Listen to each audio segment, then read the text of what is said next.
The story begins with the fact that when a person turns 15 years old, they are given magical power during the so-called ceremony of the rite of suitability. When the priest conducts the assessment, a source of magic awakens in them, and they finally find out what kind of magical affinity they have. Alto, this dark-haired boy, sits in a luxurious ceremonial hall and waits for his turn. Then Lily, a blonde and childhood friend of Alto, reminds him that at the ceremony, they also find out the type of magic and how many spells each can cast simultaneously. Alto nods in response. The point is, if the ceremony goes well, even a commoner can gain the status of a nobleman, and that is really a big deal. Lily adds, Alto's father rose from a commoner to a marquis thanks to his magical talent, so the pressure on him is real. Alto says as if their whole life is decided today. Honestly, it's a bit scary when he thinks about it. Lily pales and says she heard that finding a job is really hard if a person turns out to have low abilities. Looking at the clock, Lily tells Alto, it's time to go. They walk together through what looks like rain. Lily wonders, why is Alto wearing the same clothes again, even on such a day seriously? Alto says that choosing clothes is a hassle for him. Lily replies that they have been friends since childhood, so she should already know what he is like, but adds that she also only has the same things. She still insists that he could at least dress up today, reminding him that this is really a ceremony that happens only once in a lifetime. But Alto insists, clothes worn only once are an unprofitable purchase, classic Alto logic. Lily shouted back that he is too fixated on price and quality, and reminded him that when a girl dresses up, he should at least compliment her. Alto doubts whether she will really be happy when complimented on her clothes. Lily replies that usually people are happy with such a compliment. She says that even when he is not interested, one word from him can make someone happy, and by his standards, she would call that quite profitable. Alto freezes for a moment, then he says, she said it's beautiful. Lily is impressed and happy, and Alto admits that Lily was right. But then Lily reacts too theatrically, with spiral eyes and exaggerated admiration. Alto froze awkwardly, realizing that this was not at all what he had imagined, while Lily continued to overdramatize, making him more and more uncomfortable. Lily notices that Alto seems to have relaxed a bit, and someone nearby notes that this usually unshakable person looked surprisingly nervous. They were walking, and in the distance, a majestic temple appeared. Lily pointed out that she sees it. There is the church. The ceremony is taking place right here.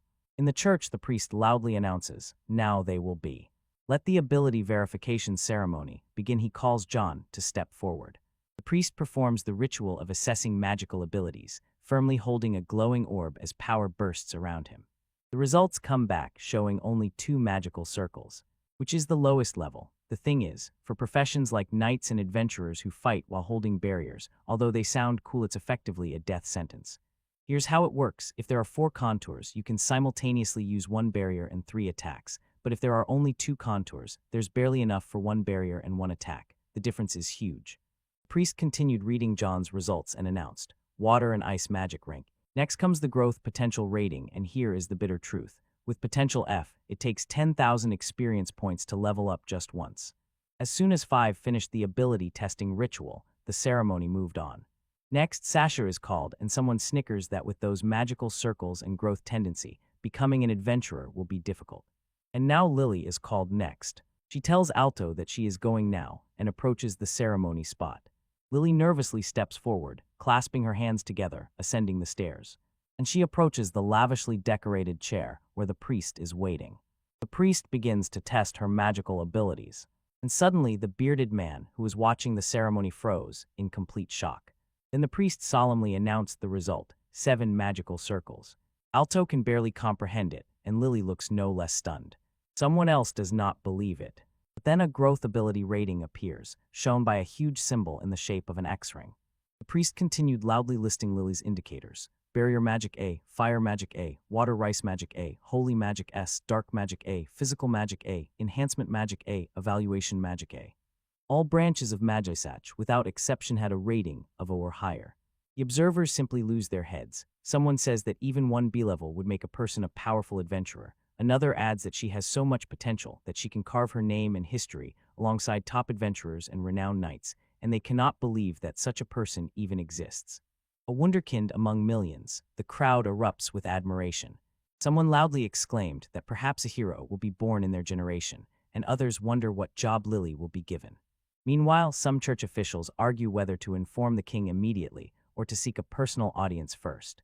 A man with a serious expression tells Lily that she is to have an audience with the king, while another apologizes for the suddenness and asks her to go with the priest. Lily just stands. It is clear that she is nervous and confused. Alto mentally cannot believe that such strength was hidden inside Lily. He is happy for her, but feels as if his childhood friend has gone very far away. Then the priest calls the next name Alto. Shock freezes on his face as reality crashes down on him, and he descends the stairs to the ceremonial chair. Alto approaches, and thoughts rush endlessly through his mind. He convinced himself that he did not have to be like Lily. At least give him some magical talent so that he could become a knight. The priest begins the ritual of assessing magical abilities, and the sphere glows with powerful energy. The announcement activates the magic circuits. The number appears 1. Alto's face freezes in shock. The priest announces the result, 1 magic circle. Lily asks, "Could you please repeat that?" And the priest confirms. Someone in the crowd knows. They admitted that they are hearing about such a result for the first time. Someone else instantly understands. Having only 1 turn, if Alto raises the barrier, he will be able to do nothing more. The crowd whispers with disbelief, only 1 circle. The examination continues, and Alto, stunned, drops to his knees. His full indicators are revealed before everyone. Alto sits drenched in sweat, barely able to understand what is happening. It seems completely impossible. Meanwhile, the ceremony was bustling around him, and the priest called the next participant Riene. Alto steps away from the ceremony site, completely broken, while the other tested ones walk through the hall, and the rituals continue. Alto stands alone, and the whole world presses down on him. He can no longer become a knight, let alone have adventures, and success in ordinary work is out of the question. Later, he returns home to the family estate. His father notices him instantly and demands to know when he returned, but Alto barely manages to answer before his father continues and says he heard about the assessment results. Alto's father does not hesitate. He decisively orders him to leave the house immediately. Alto freezes in shock when his father says that he is a disgrace to the Wellesley family and the heirship will go to his younger brother. And then, as if in an instant, Alto finds himself outside the estate gates cast out. Then his father delivers the final blow. He tells Alto never to call himself Wellesley again. These words hit like a physical blow. Alto stands by the mansion gates small and completely alone, while his father looms over him from inside the estate. Everything he had, everything he was, vanished in an instant. Alto walks alone down the empty street, carrying his belongings in a small bag. He has magical chains and all tendencies level F, and he thinks it's already hard to find a normal job, and now he's been kicked out of the house. Reality crashes down on him, tears roll down his cheeks, the burden of the situation becomes unbearable, and he doesn't know how to live on now. A loud, angry voice cut through the air. A bald, stocky overseer shouted at Alto, called him worthless, and demanded that he clean up. Above was visible a warehouse or construction site where Alto stood among piles of materials, and workers were scattered around. Alto instantly straightened up and quickly responded that he would get to it immediately. Alto tries to cope with each day as best he can. Meanwhile, Lily watches from afar. This newcomer just got his first job, and people are already calling him unskilled. Alto is caught looking at the shelves, trying to understand what to do with this task. The overseer growls at him, "Hurry up, there's still a ton of work." Later, Alto gloomily looks at the handful of coins he earned. He worked all day, and this is all he got. Reality is exhausting work for meager pay, where he barely survives every day. Then the workday slowly fades away. A muscular colleague tells Alto, "Good job," but adds that he's not finished yet. Alto was already planning to go to bed early tonight. But the colleague reminds him it was Alto himself who said he would work on himself. The boss stands nearby and with an understanding smile confirms that Alto really said that. Unpaid overtime relentlessly accumulates. Eventually, Alto collapses from exhaustion in the middle of the warehouse, but tries to think positively and whispers to himself that he just needs to be happy someone like him, with no skills at all, was given a job. But despite the exhaustion, Alto forces himself to get up again and continues to work persistently, lays everything in its place and cleans up, and a renewed determination shines on his face. Someone struggles with heavy logs, wheezing under their weight. Meanwhile, Alto pulls his load and thinks how much easier everything would be both in time and effort if he could use magic, imagining the logs hovering in the air and moving easily. The warehouse stretched around them, and the work did not cease. Later that night, Alto finally collapses from exhaustion. He realizes he is too tired even to reach the tavern, so he decides to spend the night in the warehouse again. The night sky hung overhead as another harsh day came to an end. Alto asks himself how much time has passed since he last reached the end. He tries to remember how many nights he has already spent in the warehouse. His stomach growls. He realizes he is hungry. The warehouse looks even emptier in the dim light as Alto pulls another shift. The next day, Alto barely slept for 2 hours. He looks at what he holds in his hand, completely exhausted and at his last strength. Suddenly, Lily approaches the counter in the warehouse and asks if there is a boy named Alto here, about her age. Alto sees her and freezes in shock. The bald manager replied to Lily, noticing what a rare and sweet visitor they had, but regretfully added that there were none like that here. Lily insists that there must be someone who knows him. She is absolutely sure of this, and begs them to allow her to meet him even for a moment. Meanwhile, Alto watches from the shadows, and his thoughts race. Lily is now the one with a promised future. In his imagination, she is in an elegant dress, surrounded by nobility and important people, and he is a failure without skills, without status, and with a low income. He does not understand why Lily would choose him when there is now a world of difference between them in status. Alto leans on the materials and feels that he can no longer even look Lily in the eyes. Behind the counter, the manager tries to brush off Lily's request, insisting that they cannot help her. Lily hesitates for a moment, then decides that she really does not want to use this, but still takes something out. Lily hands the men a piece of paper. The bald manager squints, looks closely at the paper, and asks what it is supposed to be at all. But suddenly his facial expression changes. He realizes what he is looking at, and the manager's face pales with shock. The situation turns around in an instant. Lily corrects herself. Alto, yes, that very Alto, my mistake. I will call him now. Suddenly Alto hears his name being called through the warehouse, and wonders why all this is happening so suddenly.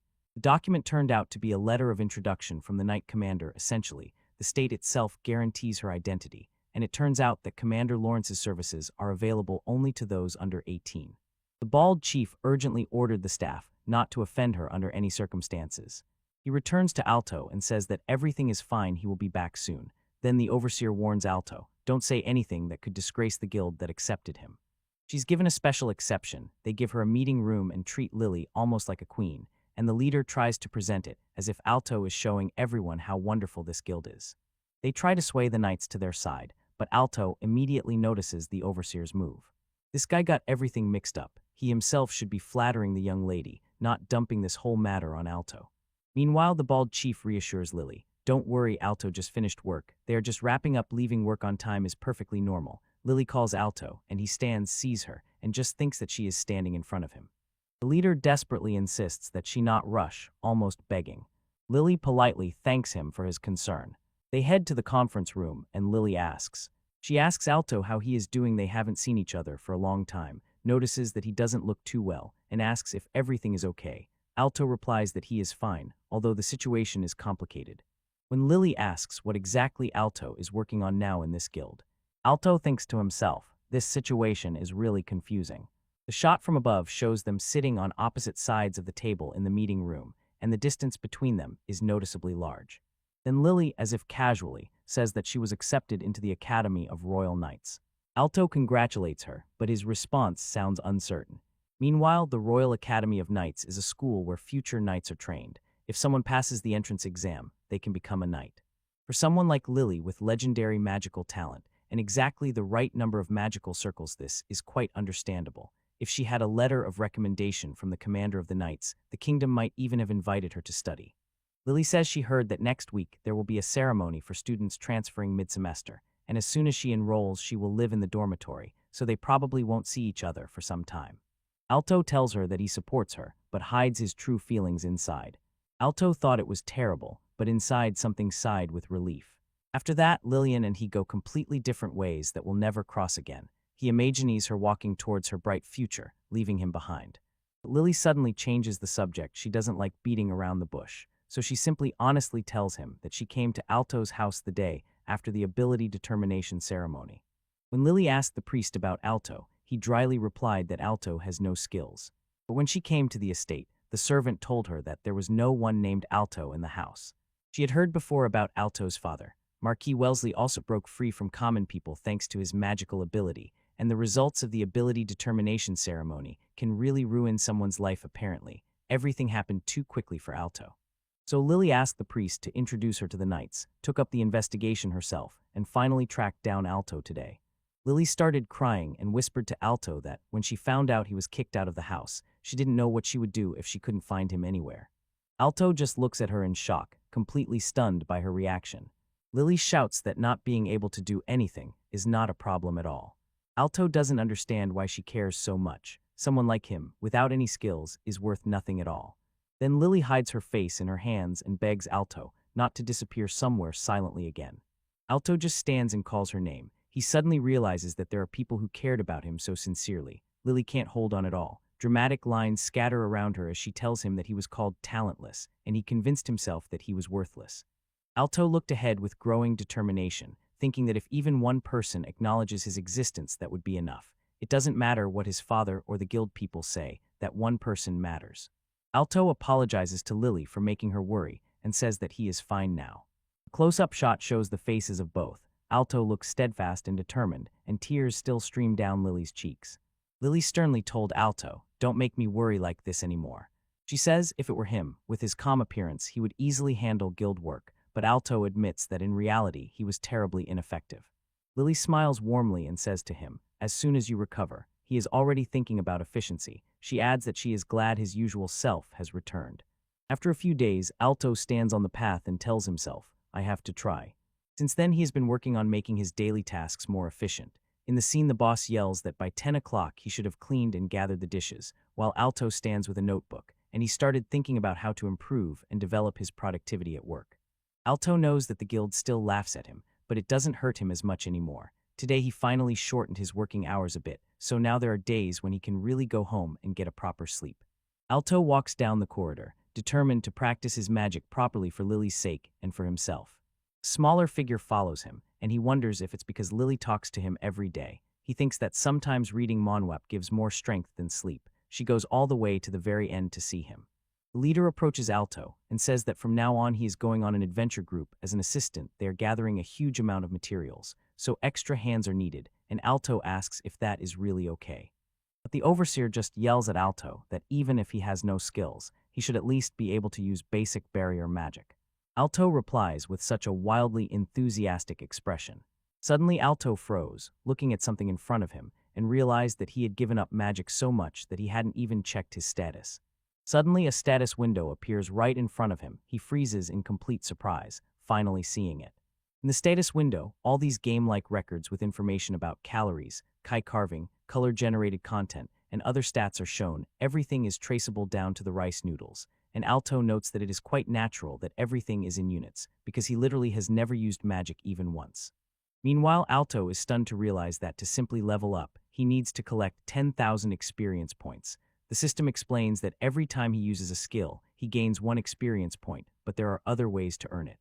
For example, defeating monsters and clearing dungeons to earn additional experience points.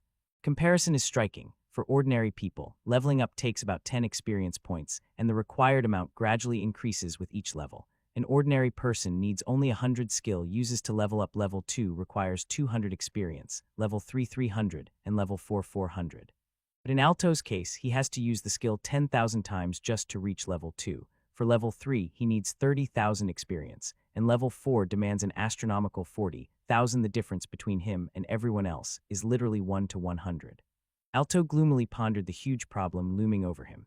Due to the colossal amount of experience needed to level up, the development of his magic suffers a double blow from penalties that can all apply at once.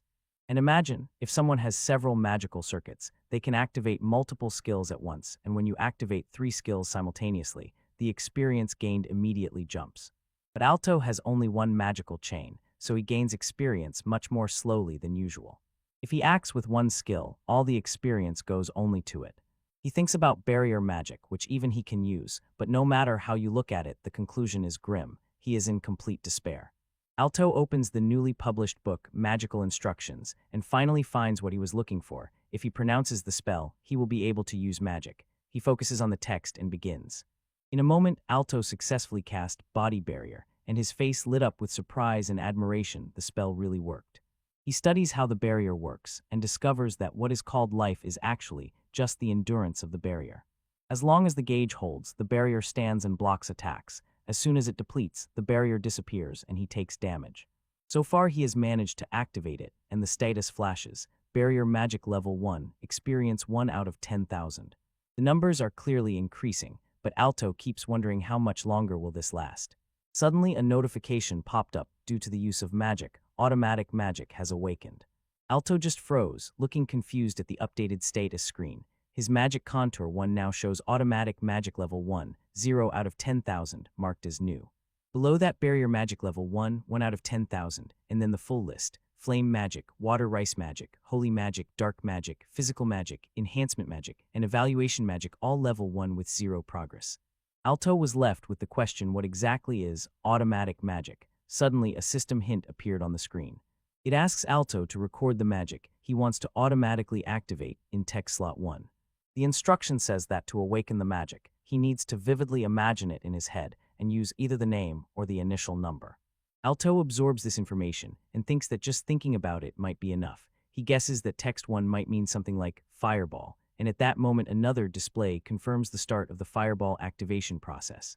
Alto froze in complete shock as the fireball activated. The skill worked without any spell. He had never heard of such a thing, and when the system confirmed activation, the level 1 indicator lit up on the screen. But suddenly on the display it is visible. He can register several skills in text slot 1 and use them one after another. Suddenly system notifications start pouring in from all sides one after another. They activate a magical buff. Alto understands that the magics trigger in exactly the sequence he listed, but notices one more strange thing: his barrier still hasn't disappeared. Alto glanced at the status screen and saw that the automatic magic added experience points to him, exactly as many as the number of times it triggered. But the real revelation struck him when he realized what the automatic magic actually does. It does not use magical chains at all. Instead, it launches the registered skills instead of them. Alto's mind races. With this system, he could create multi-layered enchantments that usually require a magical contour or constantly cast spells, and suddenly he realizes that this could mean infinite experience grinding. The system reveals more information and shows him how to set repetition in a certain format. Alto thoughtfully asks himself if he can set even more repetitions from here. Excitement grows in him as he realizes he can effectively level up his magic, the very same that once seemed completely hopeless. Becoming a knight may still be difficult, but perhaps instead he can become an adventurer. Lily asks Alto if this was a joke, but Alto says he will try at least once. He still finds it hard to believe that magic can be created without any spell. The two of them sit on the stairs while Alto prepares to test his new ability. A line suddenly appeared on the screen: magic buff activated. Suddenly Lily, stunned, exclaims, "It really worked." She can't believe that Alto has such a unique ability. Alto admits that he himself didn't know about it until today, and explains, unique ability is a special type of magic that doesn't fit into the 8 basic magical systems. For example, Sword Saint, a world-famous, incredibly powerful ability that drastically improves sword technique and movements, and pure clairvoyance, the ability to see anywhere without moving from the spot. Then Alto explains how his unique ability differs from ordinary magic. Usually people recite each spell in turn to activate their abilities, but in his case, automatic magic activates abilities by itself, even if he does nothing. Lily is thrilled by the thought of the consequences. No one can surpass Alto in activation speed with this ability, and with such an advantage, he can definitely become strong. Alto says that it's not about just constantly casting spells. He can achieve automatic activation by doing some other action at the same time. The most interesting thing he wants to check is whether automatic magic can activate even while he is sleeping. Lily enthusiastically agrees and says she can't wait to see what happens next. Alto imagines himself standing in front of a huge dragon in a dark underground cave, but Lily points out the obvious problem. Automatic magic is cool, of course, but he can't just sleep in a dungeon, and Alto quickly clarifies that this is not what he meant. He suddenly realizes the true potential. Starting tonight, he can gain experience points with incredible efficiency, and this is the problem he will have to solve. Lily suggests maybe while he sleeps, experience accumulates by itself. And Alto sits quietly. Pondering this, he admits that he always considered sleep a waste, spending a fifth of the day unconscious just to restore strength. Lily says to his face that this is so typical of him, a fan of efficiency, and Alto is genuinely puzzled and asks, "Isn't that view normal?" Then Alto thinks about safety. He is a little scared that if he releases a bunch of skills in his sleep, something might accidentally trigger. But he could check the results, gradually increasing the number of activations every night. Lily says in surprise that Alto is probably the first person in history who has ever tried to activate skills in his sleep. But Alto retorts, any other approach is simply ineffective. Lily's face instantly becomes completely blank at his words. Then Lily decided that she had come up with a brilliant idea. she suggests staying overnight to watch over Alto.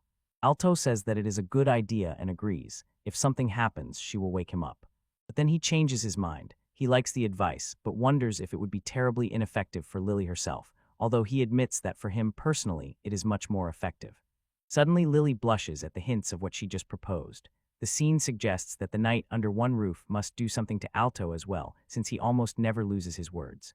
Meanwhile, Alto finally understands what Lily really wants and says that it is not exactly what he meant. Lily stands in the doorway completely confused, trying to recover after her own proposal. But Alto directly accuses her of this. He asks if she is going to ask for something in return. Lily realizes she's been caught red-handed and admits that something might be wrong. Alto says that he has a day off in 2 days. She agrees and promises to ask for one thing then. Meanwhile, there is supposed to be the annual guild party as a token of gratitude for help, but Alto says he will not be able to come and he is not interested. Lily makes a request. Since tomorrow is the entrance ceremony at the Royal Academy of Knights, she needs to buy everything necessary, so she asks Alto to go shopping with her. Alto admits that he does not really like crowded places in the city. Alto sits and goes over all possible options in his head. If he uses automatic magic, he can train alongside other tasks, so even a trip to the shops doesn't seem so bad. Remembers that he used to think spending money on unnecessary things or wandering around shop windows was pointless, but maybe it's worth taking a walk around the city for the first time in a long while and looking around. Lily thinks that when she goes to school, they will not be able to see each other for some time, and admits that this makes her feel a little lonely. Alto says that he doesn't have much extra money right now, but if Lily doesn't mind, he will keep her company during her shopping. Lily replies that even if he had money, she still cannot imagine Alto enthusiastically going shopping. That night Alto sleeps, and Lily watches over him nearby. She looks at his sleeping face and with a slight nostalgia notices it has not changed since then. Lily dives into memories of their shared history. She and Alto were born on the same day and have always been together since then. She remembers how they were children and how Alto decided to become a knight. She admits that she herself began to dream of becoming a knight, as if his dream was pulling her along. Lily continues to look at the sleeping Alto and thinks that she was truly sure they would always be together. But reality takes its toll. In a society divided into classes, the gap between ranks only widens over time. When she found out that the Royal Academy of Knights is a boarding school, she couldn't immediately say yes to enrollment. In her thoughts, she sees Alto's father and his family and suddenly realizes this is inevitably her last farewell to Alto. Lily recalls her feelings when she first learned that she was denied admission. Back then she was torn, but today, hearing such a lively Alto, something inside her changed. She constantly turns over in her mind their shared dream of becoming knights together and asks herself if it's still worth holding on to it. His unique ability seems too strong. And his automagic also seems to be in order. In her memory, young Alto emerges before her, and she tells him that she is going to become a knight. Morning sneaks up and Alto wakes up. He sees that Lily is still sleeping, so he decides to let her rest a little longer. But while he was sitting, a system message suddenly popped up. Sleep training test for buff 5000 magic, suspended due to exhaustion of his mana. It will recover as soon as mana recovers, and the message advises canceling processing next time to avoid this trouble. Alto realized that the skill really worked. Lily did not wake him up, so he decided to turn it off for now. Alto literally beamed with joy when he realized he could train even in his sleep. He was momentarily afraid that mana might run out, but quickly understood. It recovers on its own, like stamina. If left alone and no skills are activated, it's just impossible to use them during recovery. Alto glanced at the status and noticed his account. Overnight experience jumped by 80. His automatic magic was at the first level with 100 progress at 10,000, and the flowerless magic rose to Elvon with 803 out of 10,000 points.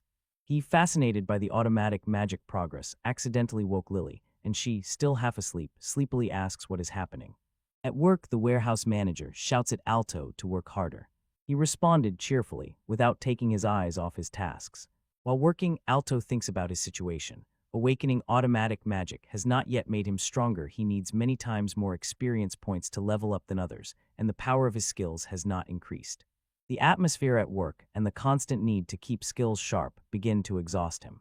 Despite the harsh conditions, Alto finds a ray of hope. He feels that he is constantly getting stronger, wherever he is, and when there is something nearby that makes work easier, he gains the necessary inspiration. Later, Alto and Lily arrive in Minton, filled with excitement before shopping. Alto looks around and notices that it is actually a rather large city, as they walk together through the noisy market streets. After some shopping, they bought so much that they ask if they will be able to carry it all at all. But Lily shows in practice. Her levitation magic lifts their purchases into the air. Someone nearby remarks she uses magic to carry everything. Lily cheerfully suggests they go to the next store. Then Lily loudly announces, "This is the last store." Alto reminds that they have already been to the clothing store earlier, and Lily admits, yes, that's true, she just wants things from this store. Lily tells Alto that it will probably take some time, so why doesn't he check out that training center over there? Alto accepts that her shopping always happens exactly like that.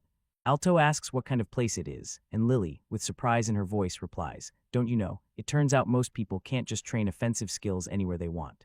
Lily explains that there is such a place, a training center, where anyone can freely use low-level abilities as much as they want and not worry about property damage or anything like that. And Alto thinks that probably you have to pay for it because nothing is free. But when Lily told him this, Alto was shocked. He is an employee here, and the place is partnered with the guild, so he doesn't have to pay a single penny. Alto tells Lily that he is heading to the training center right away. He enters the Minton Training Center, but as soon as he steps over the threshold, he is surprised at how crowded it is here. Seriously, packed. Someone nearby asks why there is such a crush today. They say that recently monsters have appeared around the town of Minton, on mountain roads, and even in the mines, hence all this noise and panic. Someone sighs, the guild has received more requests, and there are catastrophically not enough hands to handle everything. Another person aloud considers which tasks have priority, and then they realize that's why they called Alto for backup.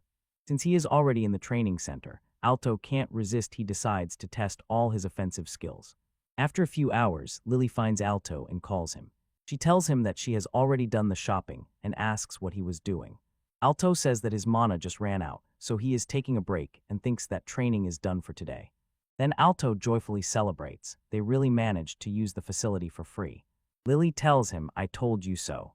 But Alto is glowing with excitement, top productivity, and completely free. He says this is the best deal for his money, and then asks Lily about the luggage. Lily explains that a traveling merchant appeared, who also carries cargo, so she entrusted him with the luggage, and sincerely thanks Alto and Hako for this day. Alto says that he just joined, and asks a little confused if it really suits her. Lily smiles. She just enjoys walking and looking at things together while shopping, although she notices that Alto has already gotten quite hooked on good deals. Lily says that from tomorrow for some time they won't be able to communicate like this, then falls silent and adds that there is something else. Alto answers decisively she is right. He thought to himself, what she does is simply impressive. Meanwhile, Alto thinks that it is precisely thanks to Lily, who always pulled him forward, that he became who he is. If not for her, he probably would have remained completely alone, and even now perhaps he wouldn't be able to lift his eyes up. Then Lily tells Alto that she wants him to hear something. She asks Alto if he remembers the day when he told her about his dream, and recalls how she cried then over a trifle, and he simply told her not to be sad. Alto said that even when it gets hard, someday an ally will appear to save her. He promised that if no one comes, he himself will become her knight and come to help, so everything will be fine, and suddenly the scene shifts to a memory where they, still children, sit together under a tree. Alto asks when that was, and Lily thoughtfully recalls that she was about 8 years older then. Alto thought that even for a child, he really went too far with such words. But Lily asks if that part is really what bothers him so much.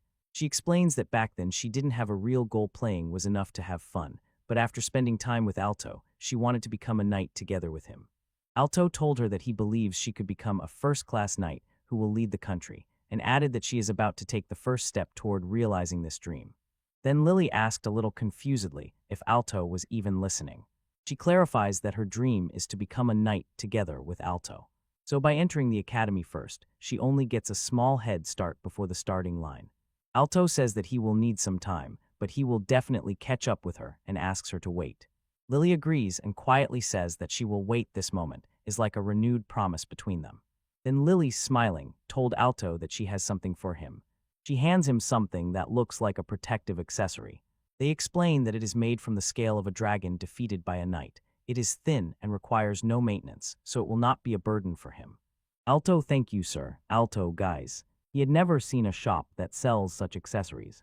Lily explained that there is only one place around here in Minton, so today they had to travel a bit. Alto suddenly realizes the entire shopping trip was prepared down to the smallest detail. Lily tells him that it suits him very well and looks cool, confirming that she intended it that way. Alto thanks her somewhat awkwardly. Lily asks Alto if he likes it when his outfit is praised. And Alto agrees yes, it is quite pleasant. And suddenly the scene abruptly shifts us to half a year. After the ability ceremony, Alto found himself in a low-level dungeon. I take on the task to exterminate poisonous rabbits. The whole area is filled with other novice adventurers who are dealing with the same problem. Here is the thing about poisonous rabbits. If left alone, they destroy crops, so younger adventurers are sent to deal with them. But even when someone defeats them, they barely give experience points, so this quest is incredibly unpopular among adventurers. Alto throws a fireball to knock one down, but for him, this is just a chance to practice and earn some money. Alto thinks maybe it's time for him to take a little break, only poisonous rabbits appear here anyway. He has already knocked down his 20th and noticed that the poisonous stone dropped easily this time. He decides to check his stats while he has a moment. Suddenly a game status screen appears before him, covered with numbers and indicators. It explains that ordinary magic, once it exceeds a certain threshold, unlocks a stronger level of spells, and right here his physical enhancement stats are flashing. Alto wonders if this is really a unique skill, and then decides, since he has already come this far, maybe he can break through to the first level. Notification appeared on the screen. Conditional activation became available. Alto realized that his automagic finally reached the 3rd level. He thought to himself that it was worth it to keep his automatic magic running continuously for half of his straight. Alto ponders this feature of conditional branches. If he sets conditions, will it automatically check them and activate the skill? He looks closely at the syntax of conditions on the screen. If a poisonous rabbit appears, then fireball, and doubting if it really works that way, decides to look for a poisonous rabbit to check. He surveys the surroundings, and suddenly fireball activates completely by itself. The fireball hits the poisonous rabbit even before Alto manages to notice it. He is simply shocked he didn't even manage to notice the poisonous rabbit, but it, as if automatically, knocked it down, and he didn't have time to do anything. Alto realizes the crazy potential of this system. If you set conditions in advance, it will activate magic by itself, and his will has nothing to do with it.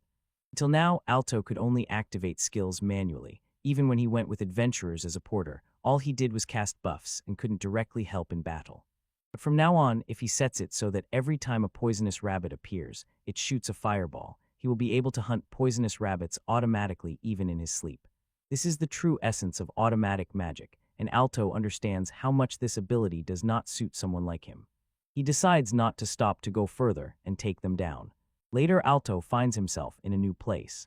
For the first time, he stepped here, a place where weapons are sold directly, not his own. The story says that guilds generally come in 2 types. One takes quests and solves them within the walls of their own guild, and it is exactly such a guild where Alto works.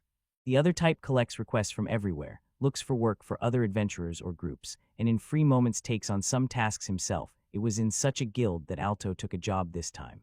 Alto approaches the counter and says to the receptionist, "I would like to exchange them, please."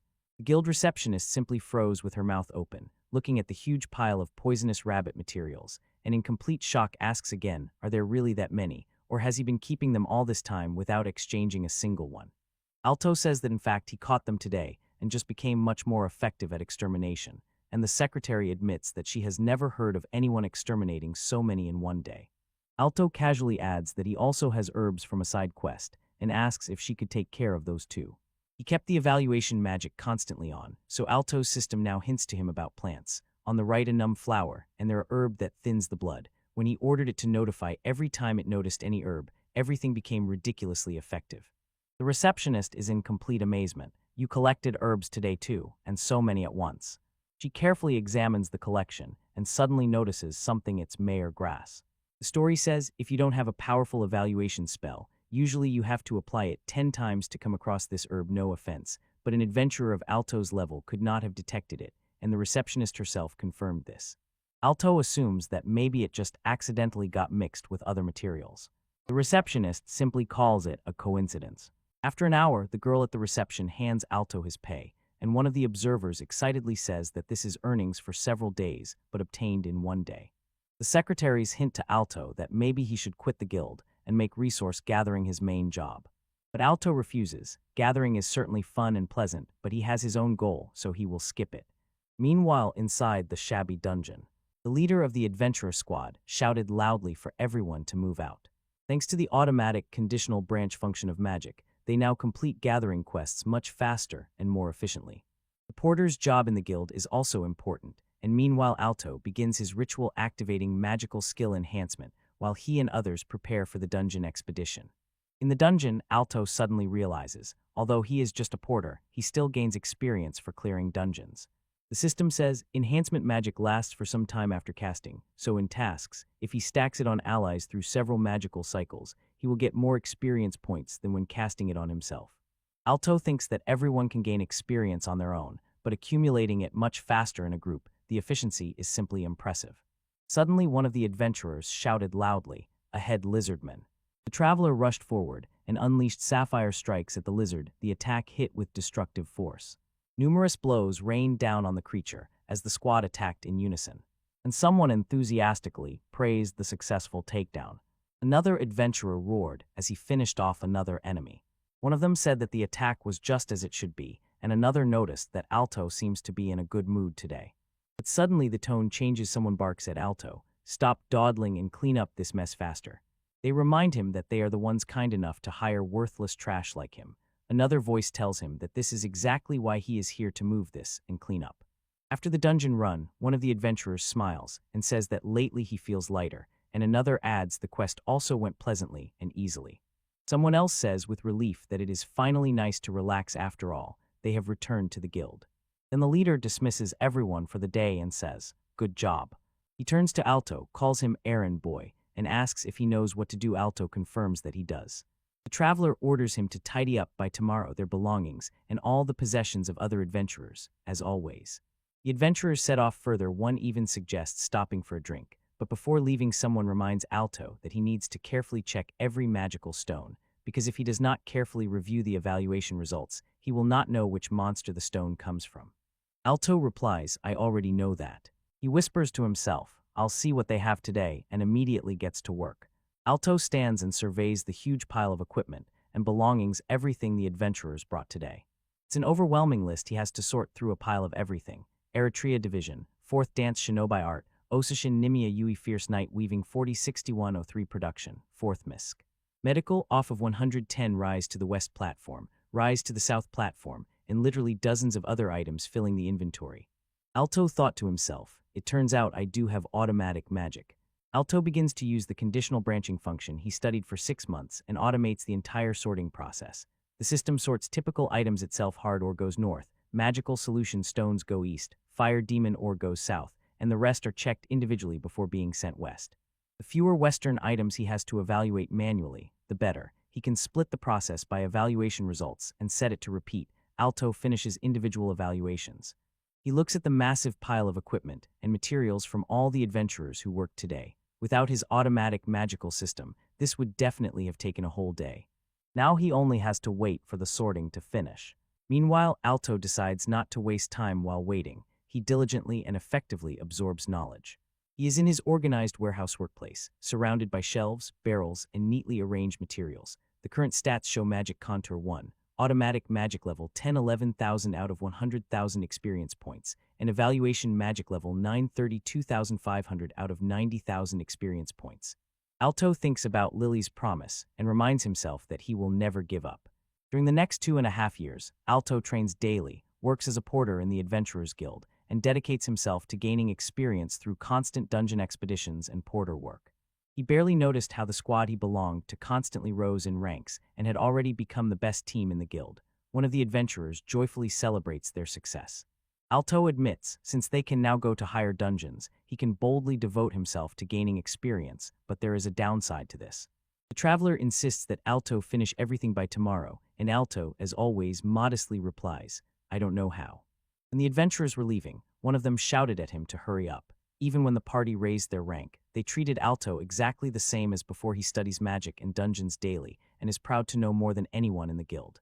But the adventurers still only care about strength. Alto stands alone in the corridor and thinks that no one ever listens to what he says.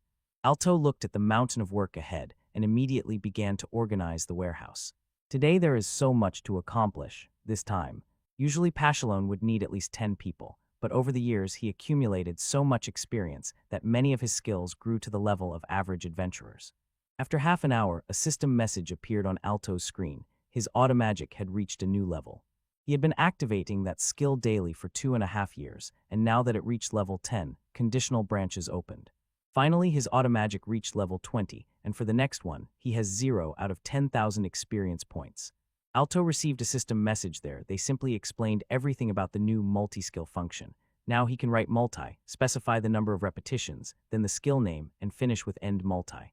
Such a sequence can be done up to 16 times, and since he is already level 20, these skills can now be activated simultaneously. Alto stares at the explanation, trying to understand. Until now he had never been able to activate several skills at exactly the same moment. He runs through in his mind what simultaneous activation really means. The system confirms, since he reached level 20, simultaneous activation is now possible, and Alto suddenly realizes this means he can accumulate and release all offensive spells at once. Alto decides to try it right now and rushes to the training ground behind the guild. He stands in the open space, launches simultaneous activation. Now 16 simultaneous activations are set, and on the screen, multi-16 fireball and multi immediately flash. Suddenly, a powerful explosion thundered on the training field, tearing out a huge crater. Alto stands with wide-open eyes and looks at the destruction while the smoke disperses. The explosion was so powerful that a whole person could fit in the crater, and Alto is completely stunned by the result. His weak offensive magic, multiplied 16 times, now has the power of a high-level adventurer. And if he casts an enhancement spell on top, the power will become even greater. After all, he has been continuously using this skill for 24 hours a day for years, so his mana reserve is above average, and this technique really pays off. He tensely looks at the system interface, where the configuration of multi-16 fireball is shown, and again prepares to launch simultaneous activation. Several huge explosions tear apart the training ground, while Alto continues to test his newly acquired power. The explosions create huge craters and scatter debris in all directions. This destruction is far beyond what a simple spell is capable of. Alto gazes intently at the devastation. The power is insane, as strong as a dragon's breath. He barely restrains his excitement as it sinks in. With such power, he could become an adventurer, or maybe even get into the Knight Academy. The chance to finally prove what he is capable of is almost within reach. The next day, the adventuring party to which Alto belongs gathers together, and their leader, a blonde with spiky hair named Exiled, addresses the group and thanks everyone for coming. He says that this morning the guildmaster himself summoned him. Over the past 2 years, their guild has achieved more and more feats and grown like never before. Alto stands and looks at the strangely cheerful leader. Having no idea what happened to him, he is always so gloomy, so this gratitude is completely out of character. Exiled cornered Alto by asking what the guild should do in such times and demanding an answer from someone with no skills. Alto, hesitating a little, suggests raising the members' morale through rewards and similar things. But Exiled simply sighs in response. Then one from the party says that it is worth recruiting more capable people, and someone else immediately rejects this idea, saying that such optimistic thinking is what made Alto only a porter. Exiled smiles slyly and explains. The guildmaster said that now is the time to be on alert. The guild wants to raise a wave that will sweep through the entire organization. Meanwhile, the small creatures whisper that they are too weak, and the more the guild grows, the more clumsy ones slip in, but the clumsy will not survive in this guild. Suddenly, Exiled makes an announcement. By the captain's order, one person will be chosen from each squad and forced to leave both the team and the guild without any exceptions. They decided to arrange a total reshuffle. After that, the party members gather in the guild hall, and Alto contemplates what he just heard. But here Exiled approaches, and behind him the rest of the companions. And strikes Alto is dismissed from today. These words hit Alto like a physical blow. Exiled sharply makes it clear that expelling the useless is the guild master's order. He demands to know if Alto really thought he could stay in the S-rank party without any skills. Alto tries to defend himself, saying that maybe he has no skills, but his magic level has not been growing lately. Exiled interrupts him and sharply says, "Shut up." Alto protests. He has been working as an adventurer for 3 years already and is still only at the beginner level. Alto admits maybe he is of a lower level, but still makes his contribution. But Exiled throws Alto's own words back in his face and asks, "Didn't you just say that yourself?" Didn't Alto remind him that they need to keep up the fighting spirit for the guild to grow? Exiled explodes, spouting empty nonsense about how Alto is dragging down the fighting spirit of everyone else, and orders him to leave immediately. Alto runs out of the guild building, and Exiled stands in the doorway watching. And then one of the companions in a hood spoke. They remembered that Alto also did tasks for other parties. They all boosted with buffs and wondered if he could really be let go. Exiled waved off the concern and asked what nonsense they were even talking about, and the figure in the hood coldly remarked that anyone can do household chores, so there is no point in keeping a person without skills around. And one of the party members says that if they hired people with excellent magical talent, their buff would become even stronger, and suddenly Exiled turns to Alto and shouts, asking if he really means that his S-level party needs someone without any skills. Alto stammers, apologizing. Exiled addressed the whole group and made it clear, there is no place for the weak in this guild, so they should remember that well. Later, Alto collapsed on the bed in his small room, staring at the ceiling. He ran his hand through his hair, overwhelmed with disappointment and a sense of defeat. The pendant that Lily gave him lay on his chest. Alto remembers how Lily handed him the pendant and whispered, "Don't forget our promise." She reminds him, "Look at the letter and remember." Someone says they are going to become a knight. Alto sharply returns to reality and asks himself if now is really the time to dream and if he really needs time to grieve. But Alto was fired up. Yesterday the skill activated and gave him a powerful offensive spell, so he decides there is no time to waste. He must move forward to become an independent adventurer. He rushes down the guild stairs while other adventurers discuss that hardly any party will take someone whose only experience is porter work, and that searching is a futile endeavor. Someone calls him Porter, but Alto ignores it. It's only morning, so I immediately take on the quest. Alto approaches the guild receptionist and asks to be introduced to the task of taming rank E. The receptionist asks what brought him here today. Alto explains that until now he only took on F rank requests, just exterminating monsters that were too weak to require any skills. Lily excitedly shows him a piece of paper, as if saying that this time he is challenging E rank.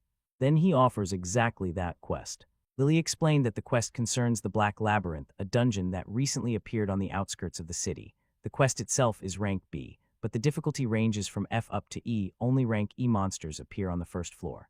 But the deeper he descends underground, the stronger the monsters, first D, then C, and later B-level floors, so he needs to be careful.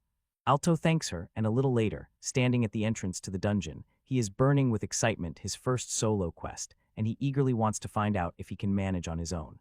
Returning to the guild counter, Lily hands Alto the order list, a pouch with collected items, and his current payment.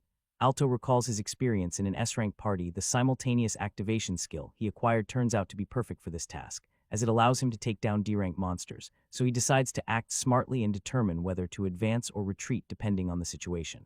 Alto approaches the entrance to the Black Labyrinth dungeon, a huge maw carved into the rock wall. He notices that it is more of a labyrinthine dungeon. The map is practically empty, and monsters are everywhere. Top teams going to finish off the dungeon boss do not want to get tired at the very beginning. If there are lots of small enemies around, travelers will expend all their strength before the boss fight. When there are fewer weak enemies, stronger groups can more easily reach the boss, and this rough work is usually done by people like him. Alto enters and immediately notices how spacious it is here. Every passage is huge. So far, he applies physical enhancement 16 times to make himself stronger. He notices that there are lots of traps scattered throughout the dungeon, but fortunately, his conditional branch skill constantly scans and warns him, so he can relax and not worry about accidentally triggering them. A goblin appears ahead, and Alto. It identifies him as an E-rank monster, perfect for beginners to practice on. He prepares to attack and activates his multicast spell 16 fireballs. Alto launches a simultaneous activation and immediately releases all 16 fireballs. The joint attack causes a colossal explosion that fills the entire corridor. The explosion engulfs the underground passage in flames and ruins. When the smoke clears, Alto looks at the destruction he caused and suddenly realizes that he probably overdid it a bit. Meanwhile, Exiled loudly justifies himself, insisting that this is not a failure, he simply didn't make it in time for certain reasons. But Lily calmly notes that even at the deepest level, this black labyrinth is just beer ink and is not really that big. Exiled instantly goes on the defensive and shouts at her, "Are you calling me weak?" Exiled continues to insist that they will definitely clear the dungeon tomorrow, so others better stay away. Just as Alto was approaching the guild counter, Exiled noticed him. He immediately mocks him, calling him a worthless scoundrel, and wonders why Lily took someone like Alto on the quest herself. The guild receptionist happily welcomes Alto back and calls him over. When she checks his request form and sees he went into the Black Labyrinth to tame an E-rank monster, Exiled laughs, how fitting for a useless person. The receptionist asks if Alto defeated the monsters, and Alto answers affirmatively yes. It turned out it was not only on the first floor. Both Lily and the receptionist look surprised. But then Alto simply drops that he even defeated the boss. Suddenly, the whole guild exploded in shock. Someone shouts that it can't be that worthless Alto defeated a B-rank boss. The dark-haired adventurer from his squad took the magic stone, looked at it, and confirmed it definitely belongs to the Minotaur, and Lily froze in shock that it was done by an F-rank adventurer. Irasalito aggressively grabs Alto and demands, "What sneaky trick did you pull?" Alto insisted he did nothing dishonest, but Irasalito calls him a liar and says he is just a failure, incapable of anything. Lily tries to intervene, shouts at them to stop, and the guards step in. They tell Alto that he will have to be asked to leave, and he protests indignantly. He needs to expose Alto's misdeeds. When Alto is escorted out under guard, he complains that he is not strong enough, had just fought, and one of the escorts coldly says, "You can complain to us outside." Returning to the counter, Alto sincerely thanks Lily, and she again gladly congratulates him on his victory over the boss. Then she says that since he has fulfilled all the necessary conditions, the guild will issue him a lower rank license. Alto carefully examines his brand new rank D license. Understanding this, he immediately realizes, from the very beginning he can take on B-rank tasks. He thinks to himself that he actually has power equal to A rank, and suddenly Lily jumps up from behind and says that there are rules for this, although she believes he will soon meet the requirements. Later, Alto sits at the table with Lily and sincerely thanks her because he has just realized something great. By his own strength, step by step, he defeated that boss, and for the first time in his life someone truly appreciated his skills. Finally, he feels that he is becoming a real knight. Meanwhile, in a clearing in the forest, Alto is. And he is there now, honing his skills in controlling his projectiles. One of his attacks flew through the trees, but completely missed the target. Alto again notices that he missed. Looking at the results, he realizes that from about the 7th projectile his control simply fails. Alto does not stop analyzing his game, putting everything in order. Yesterday's solo quest showed a bunch of problems, and if he wants to grow faster, he needs to identify challenges and areas for improvement. He reviewed his tactics and realized, when attacked from several directions, simultaneous activation gives a serious power boost. This meant splitting items and launching several attacks simultaneously. But here is the thing in his head: the diagrams show this clearly. The more skills he activates simultaneously, the harder it is to maintain their trajectories. After so much training, he still controls only 16 projectiles in total, but at least now, he keeps about 5 or 6 trajectories under control. Alto decides that this is enough for now. He looked at the clock and suddenly realized it is exactly the time when the guild opens, where quests are announced. Alto comes to the Quest Introduction Guild, and inside an employee explains that for solo beer quests, there are currently 3 options available. One of the tasks is a dungeon that has already been cleared once, but it is still full of monsters, so it will be a real extermination, and Alto asks to take the dungeon in the mine. The blonde female guild administrator reviews his request and says that it is really large-scale, so she gives him permission for extermination for 2 days. And he is free to take any war loot with him. Alto, thank you, sir.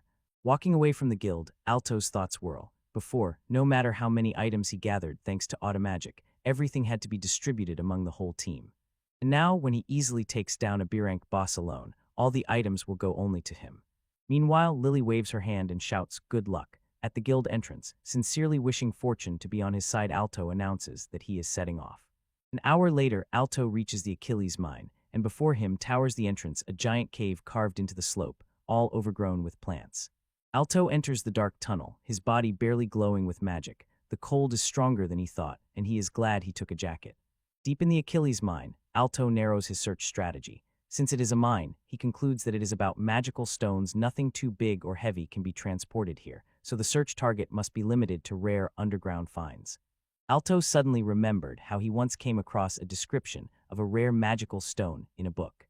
As he makes his way deeper into the cold tunnel, suddenly a huge troll appears before him. Its grotesque face filled the entire passage. Trolls are B-rank monsters with extremely low intelligence but incredible endurance and strength, against which ordinary adventurers have no chance, and they are terrifyingly dangerous due to their furious aggression.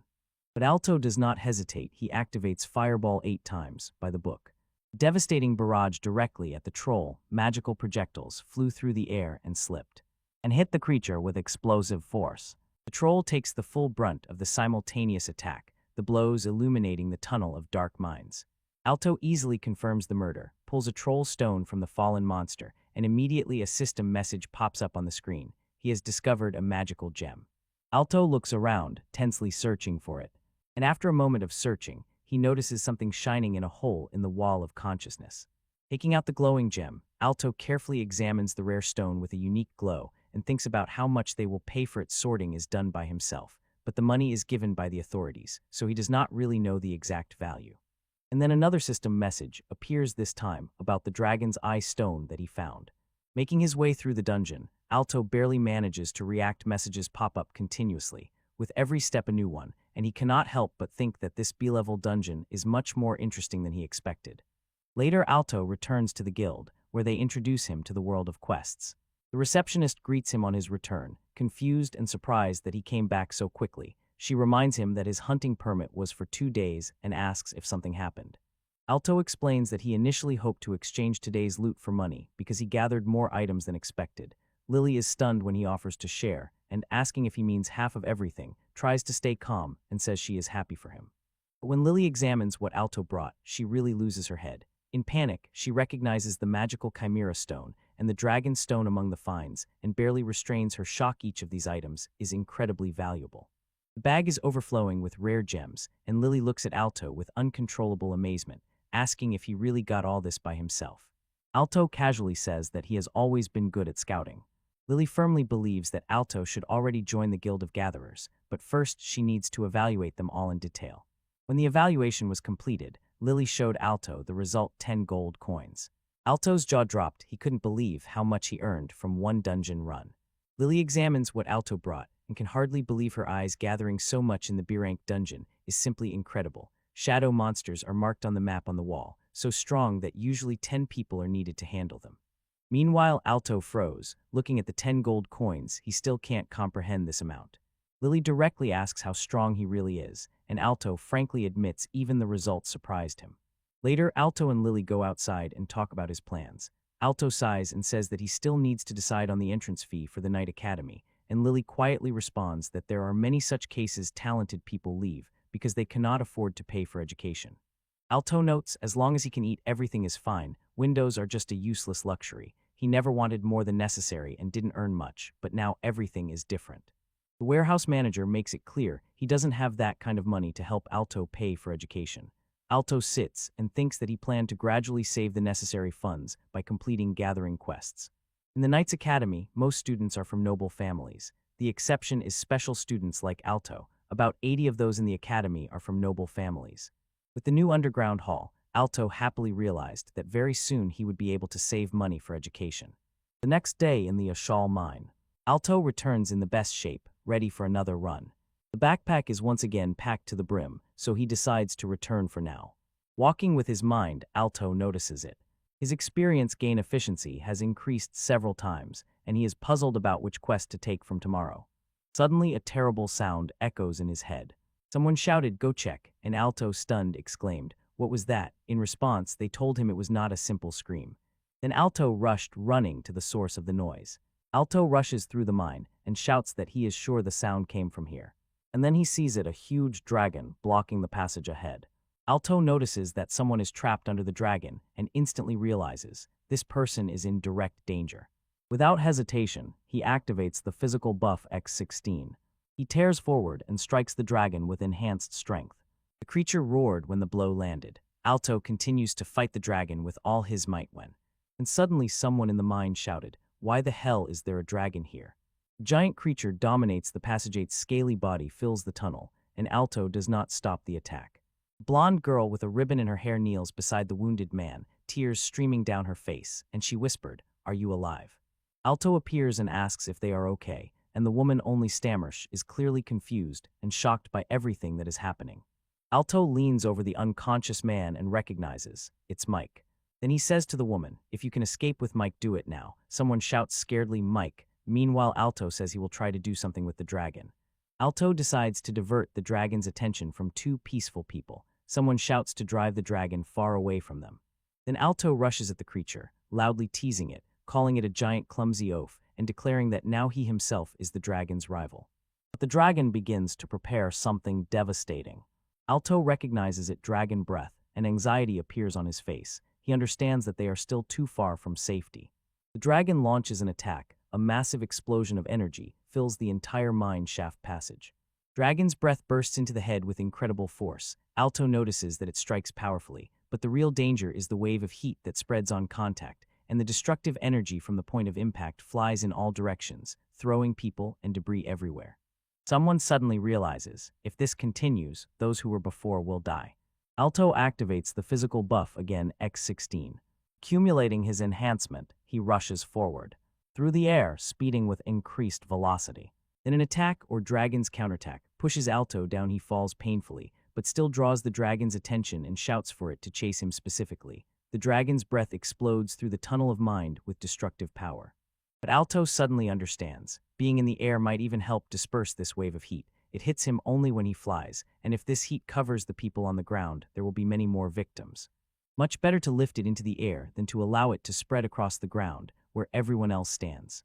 Then Alto releases a counterattack. He activates Ice Needle ×16 in continuous activation mode.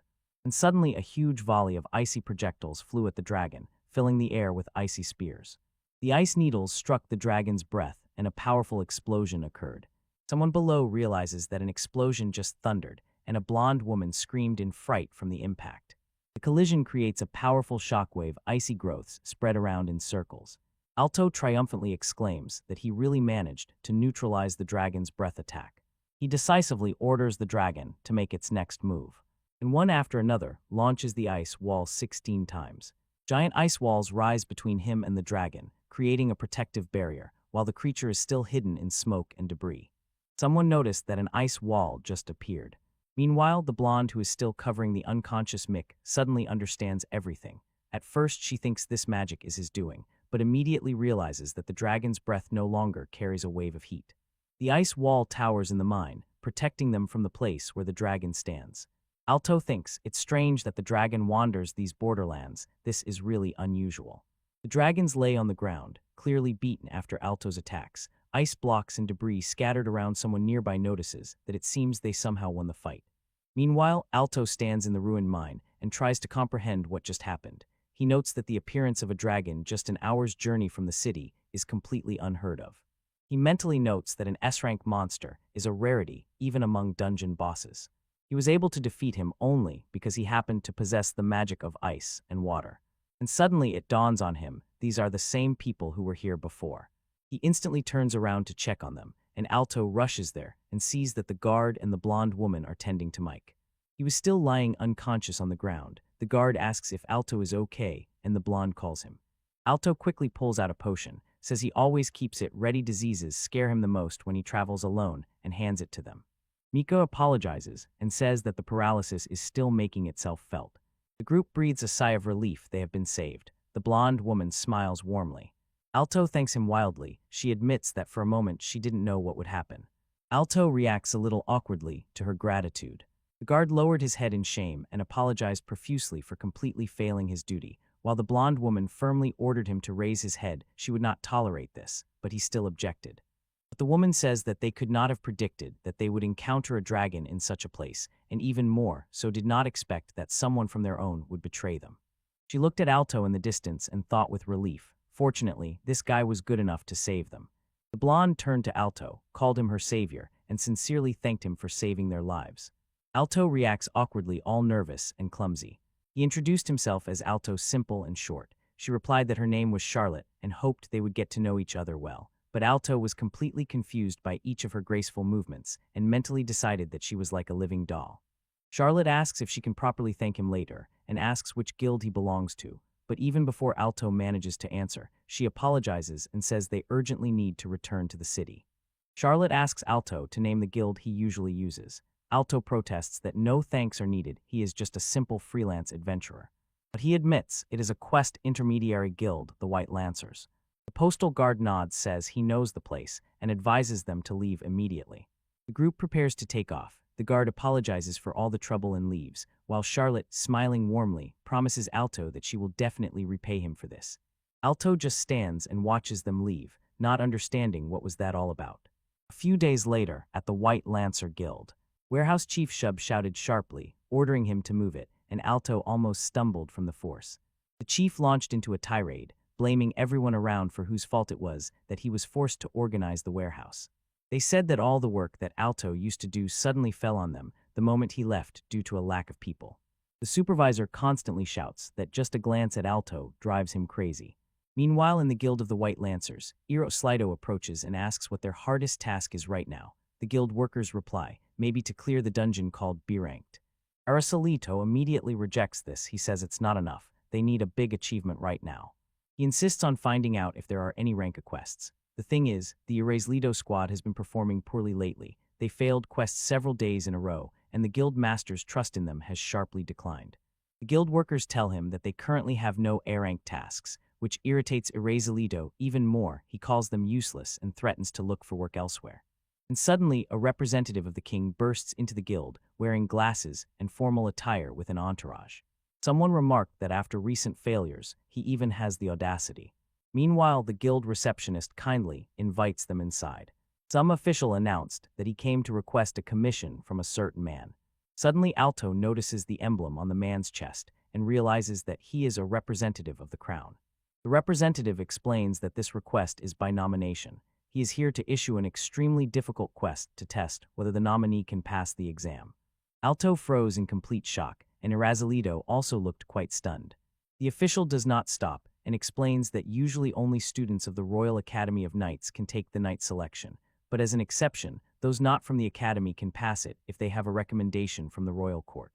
The royal court gives these super difficult quests to those who have potential. This is how they check if they are worthy. Alto recalled that he had heard rumors about this before, but never thought it really existed, and could not help but envy this opportunity. Then the representative said, "My name is Lido." Suddenly, Erasilido lit up with excitement. He is sure that his exploits have finally reached the royal court. This is his only chance in life to regain his honor. Lily and Erasilido froze in surprise and tension, holding their breath, waiting to hear who would be named in the nomination. Then Leto addresses Alto directly, confident that this is him, and does not hide his surprise. What a coincidence. He says that Alto looks exactly as he was told, and there is no doubt about it. Alto responds, confused. But Erasilido just explodes, demands that Leto wait a minute. He does not believe that this guy is Alto, and asks, what about him then? He shouts that Alto is a talentless loser without any skills, then demands if Leto knows the name Horacio, and Erasilido insists that they say he is currently the most likely candidate for the title of Royal Knight. Leto replied dryly that he had never heard of Horacio, and Erasilido was completely devastated by this answer. Meanwhile, Leto explains that the princess wants Alto to become a knight, and asks if he will agree. Alto asks for clarification if it is indeed the princess, to which Leto confirms and asks again if he will accept. Alto asks hopefully, does completing that quest mean he can participate in the knight selection? Leto admits that it is incredibly difficult, but if Alto manages, he will be given the right to challenge the Royal Guard selection exam along with the third-year students of the Knight Academy. Erasilido froze in shock when Lily suddenly raised her hand and began begging to take the quest instead of him, imploring Leto to allow her to do so. The situation turns into chaos as several people burst out with objections, and someone insists that this must be a mistake after all. Alto is officially without any skills and cannot possibly become a knight. Erasilido makes another desperate move, swearing by his determination and the fact that he once led an S-ranked team that he is the one who should be chosen. But Leto coldly asks if Erasilido is ready for the consequences if he dares to contradict the princess's words. Leto calmly explains the situation. The court recommending a complete unknown that has never happened before. The princess anticipated that opposing opinions would arise, so besides the quest itself, it was decided that Lord Alto must prove his strength in the exam or in a duel before the people, and someone noticed this on the contrary. If strength is recognized in that duel, there may be a chance for a recommendation to the selection exam. Alto thought to himself, such an approach will make it harder for people to object. The results will convince the majority themselves. Leto asks if Lord Alto agrees with this arrangement, and Alto smiles in response. That sounds quite reliable to me. Erasilido seized the chance, exclaimed that he is sincerely grateful for this whole matter, and that he, Eros-O, will give everything he has to this fight. Then Leto announced, tomorrow at the arena of the Royal Palace, there will be a duel between the two of them. Thoughts in Alto's head rush. Everything is happening so fast that he barely keeps up, but he understands. This is his chance, and no matter the conditions, he is determined to overcome them. Erasilido happily seizes the agreement, but Leto adds that the princess will also come, so they must not be late under any circumstances.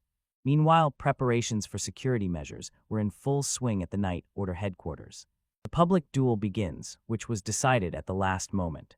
The knight, without unnecessary words, reports to the gathered officers. The knighthood exam has captured the public's keen attention, and rumors about some unknown adventurer have already spread throughout the capital. Officials anxiously discuss security issues. The more people come, the higher the likelihood that dangerous individuals will slip into the crowd. The knight with braided hair insists, "We need to prepare for any development of events and do everything absolutely perfectly." The briefing continues. Someone orders the squad commanders to finalize the deployment and to address all questions by the end of the day. This is a vital mission. We must simultaneously protect both civilians and the princess.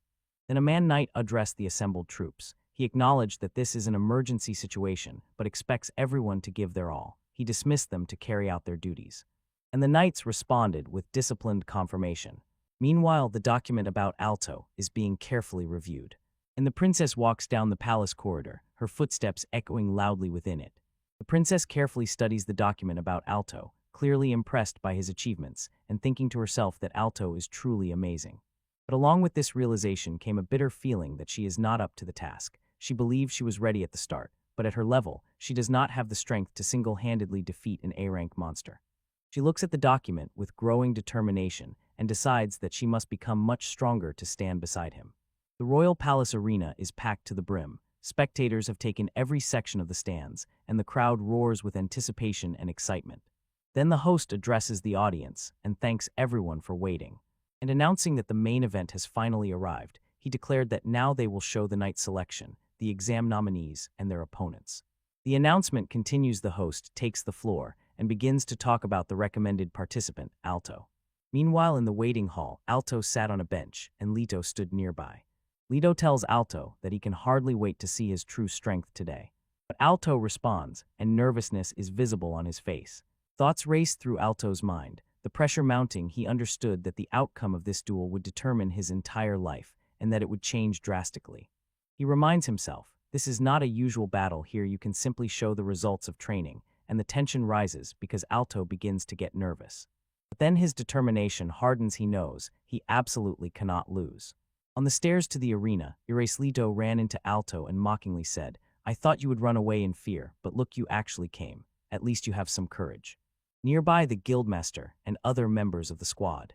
Someone says that if Alto defeats Leto, he will earn the right to take the quest needed for the knight qualifying exam. Leto, with a sparkle in his eyes, confidently told the guildmaster that he would become a knight and bring glory to the guild, and the guildmaster smiled and said he was counting on him. And suddenly, one of Leto's companions notices Alto. He recognizes him as that loser who was kicked out of the guild, and another squad member questioningly asks, "Isn't it too easy when all they have left is to defeat this guy?"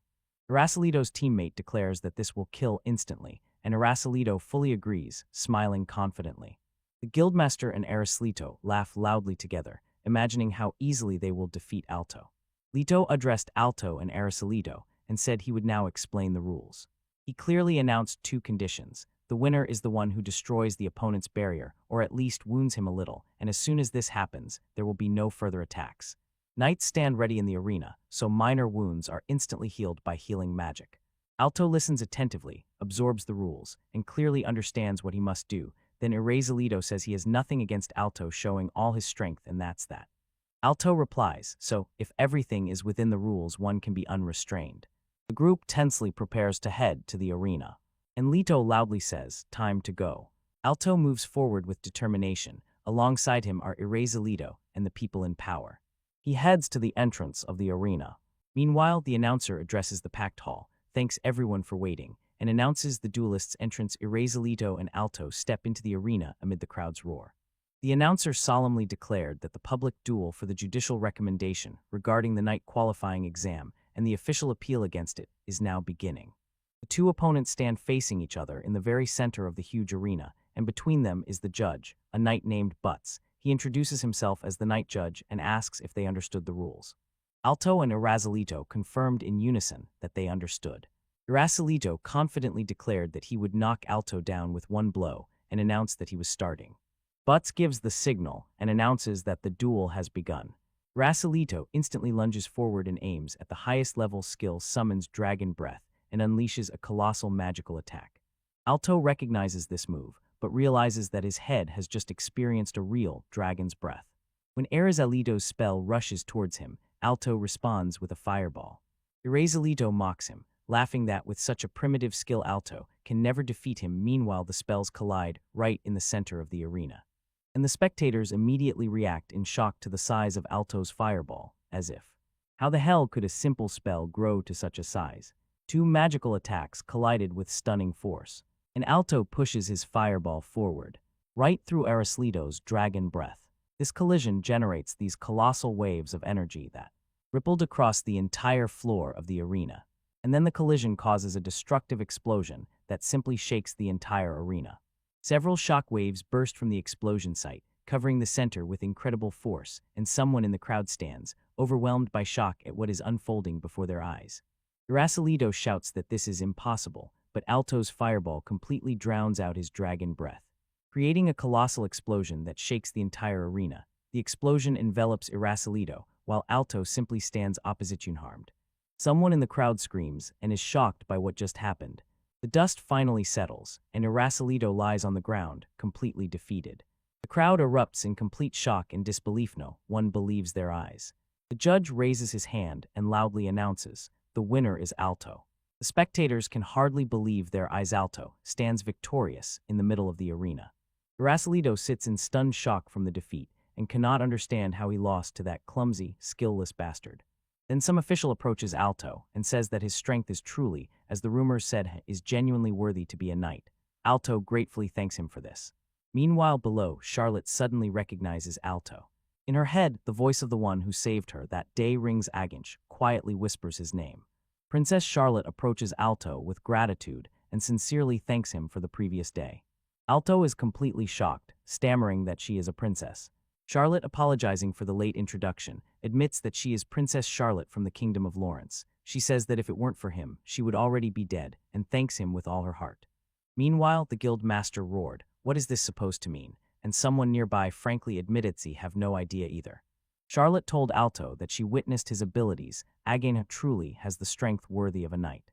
Then a man from the royal family explains that their family really wants to recommend Alto for selection to the Royal Academy of Knights.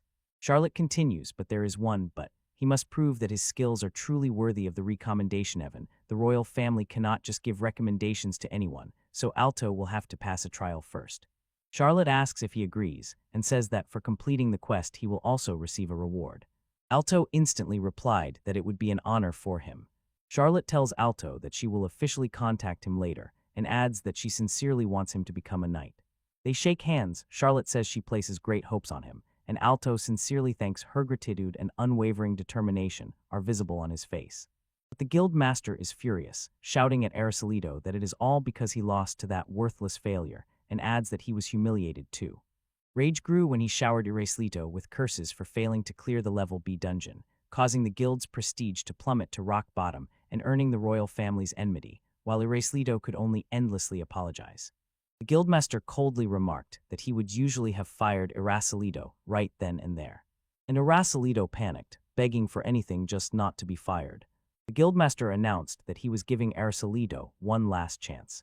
He explained that the very survival of their guild was at stake, and he could not allow it to fail. But if things continued like this, Exiled would completely forget about his adventure career. Exiled desperately asked what chance he was being given. Then the guildmaster's plan became clear. He ordered Exiled to arrange everything so that the clumsy fool Alto would make a big mistake. He thought, although the princess might have said such things about Alto's abilities, no person without any skills could have pulled off such a stunt, defeating Exiled in a duel. The guildmaster explained, it made sense to suspect treachery if they could prove that Alto was truly incompetent. It would validate their accusations. Exiled exclaimed excitedly, "That's how a guildmaster should act." But the guildmaster sternly warned that no more failures would be tolerated, and Exiled enthusiastically replied that he would definitely unmask this impostor. The next day, Exiled and his squad approached the cave entrance, and one of the members nervously asked if this was where the infamous S-rank boss was sealed. Exiled tried to calm them down. There was no real need to actually kill monsters. He said that as an S-rank party, they could eventually be the ones to defeat the boss sealed here. But today they are only on reconnaissance. The team stands nearby, silently staring into the ominous cave entrance. Then Irasolido's true intentions become clear. He paid a lot of money to a court official to find out what mission Alto was sent on. He calculated that no matter what tricks Alto used, he would not be able to defeat the S-rank boss. If everything goes according to plan, Irasolido might even get rid of Alto as a pesky obstacle forever. Irasolido smiled sinisterly, determined to do everything to make Alto lose at any cost. The squad enters the cave system, and Irasolido loudly calls everyone to move out. After a few hours, they finally reach the sealed chamber hidden deep in the dungeon. Standing before the seal, Irasolido feels something disturbing. His whole body tingles from the ominous aura emanating from the sealed boss. One of the group members grumbles that he doesn't even remember how many high-class potions they drank to get this far, listing S-class elixirs and high-grade healing potions, and the complaints don't stop. He keeps saying his feet are cold, and he's scared. Irasolido decisively orders his team to break the seal and grab the talisman. One of the girls in the squad indignantly objected. This is the seal of an S-rank boss, and besides, we were supposed to be only on reconnaissance. But Irasolido sharply interrupted them. Stop whining, grab the talisman and run immediately and there will be no problems, and threatens, if you don't do it now, I'll fire you all. The girl from the team shouted to them, grab the talisman now. Irasolido triumphantly exclaims, I did it. Suddenly the seal shatters into pieces in a huge explosion of energy. The talisman cracks and crumbles into fragments, and the company looks up at it from below. The seal burst completely under the stunning force. The party members panic and bustle as colossal energy breaks free. Irasolido screams in horror. Everyone flees from the destructive seal. A voice calling itself Espas echoes in the chamber, and the woman from the group desperately shouts for everyone to run faster, applying physical enhancements. Meanwhile, Irasolido's face distorts into a dark smile. He realizes that this is the end for Alto. The team rushes through the dungeon corridors. Someone shouts from behind, wait for the captain. After a few days, Alto finally received a briefing before the quest. The knights introduced two who would go with him on this mission and evaluate him. This mission was given by the royal family. It is a mental-type dungeon, and it is very difficult along the way. Almost all monsters are ranked B or higher, and the boss is S-class. But this dungeon also has its own history. Once adventurers tried to defeat its boss, but due to the monster's incredible resilience, the fight dragged on endlessly. Because to this day no real damage has been dealt to it, realizing that they could not defeat it, they managed to seal the boss, and it remained sealed for many years. The knights clearly say, this mission is not about defeating the boss, it is about retrieving the treasure chest in his hall. Alto will be accompanied by two knights, and since the boss is sealed, he won't even have to face him. Alto is focusedly reviewing the quest documentation. He checks his preparations and makes sure the automatic magic settings are ready. And he has fully stocked supplies of potions. Alto froze before the entrance to the dungeon, where the infamous boss hides, preparing for the night qualifying exam, a high-difficulty quest. He is fired up and says he will complete this task no matter what happens. Alto steps into the ominous dungeon entrance, ready to prove what he is capable of. Alto sneaks deep into the dungeon, knocking down monsters with precise strikes. Entities fall before him as he ventures deeper into the darkness. Suddenly, several glowing eyes appeared from the shadows ahead, watching. Alto triumphantly raises the exquisite treasure up. The quest objective is achieved. The knight enthusiastically praised his ability to notice and sincerely admitted, when the S-level alarm sounded, she really thought it was the end for them. Meanwhile, that knight admits that he did not expect them to pass the dungeon so easily, says that he still has room to grow, and sincerely thanks Alto for guiding them. The group decides to return. They successfully completed the extremely difficult quest.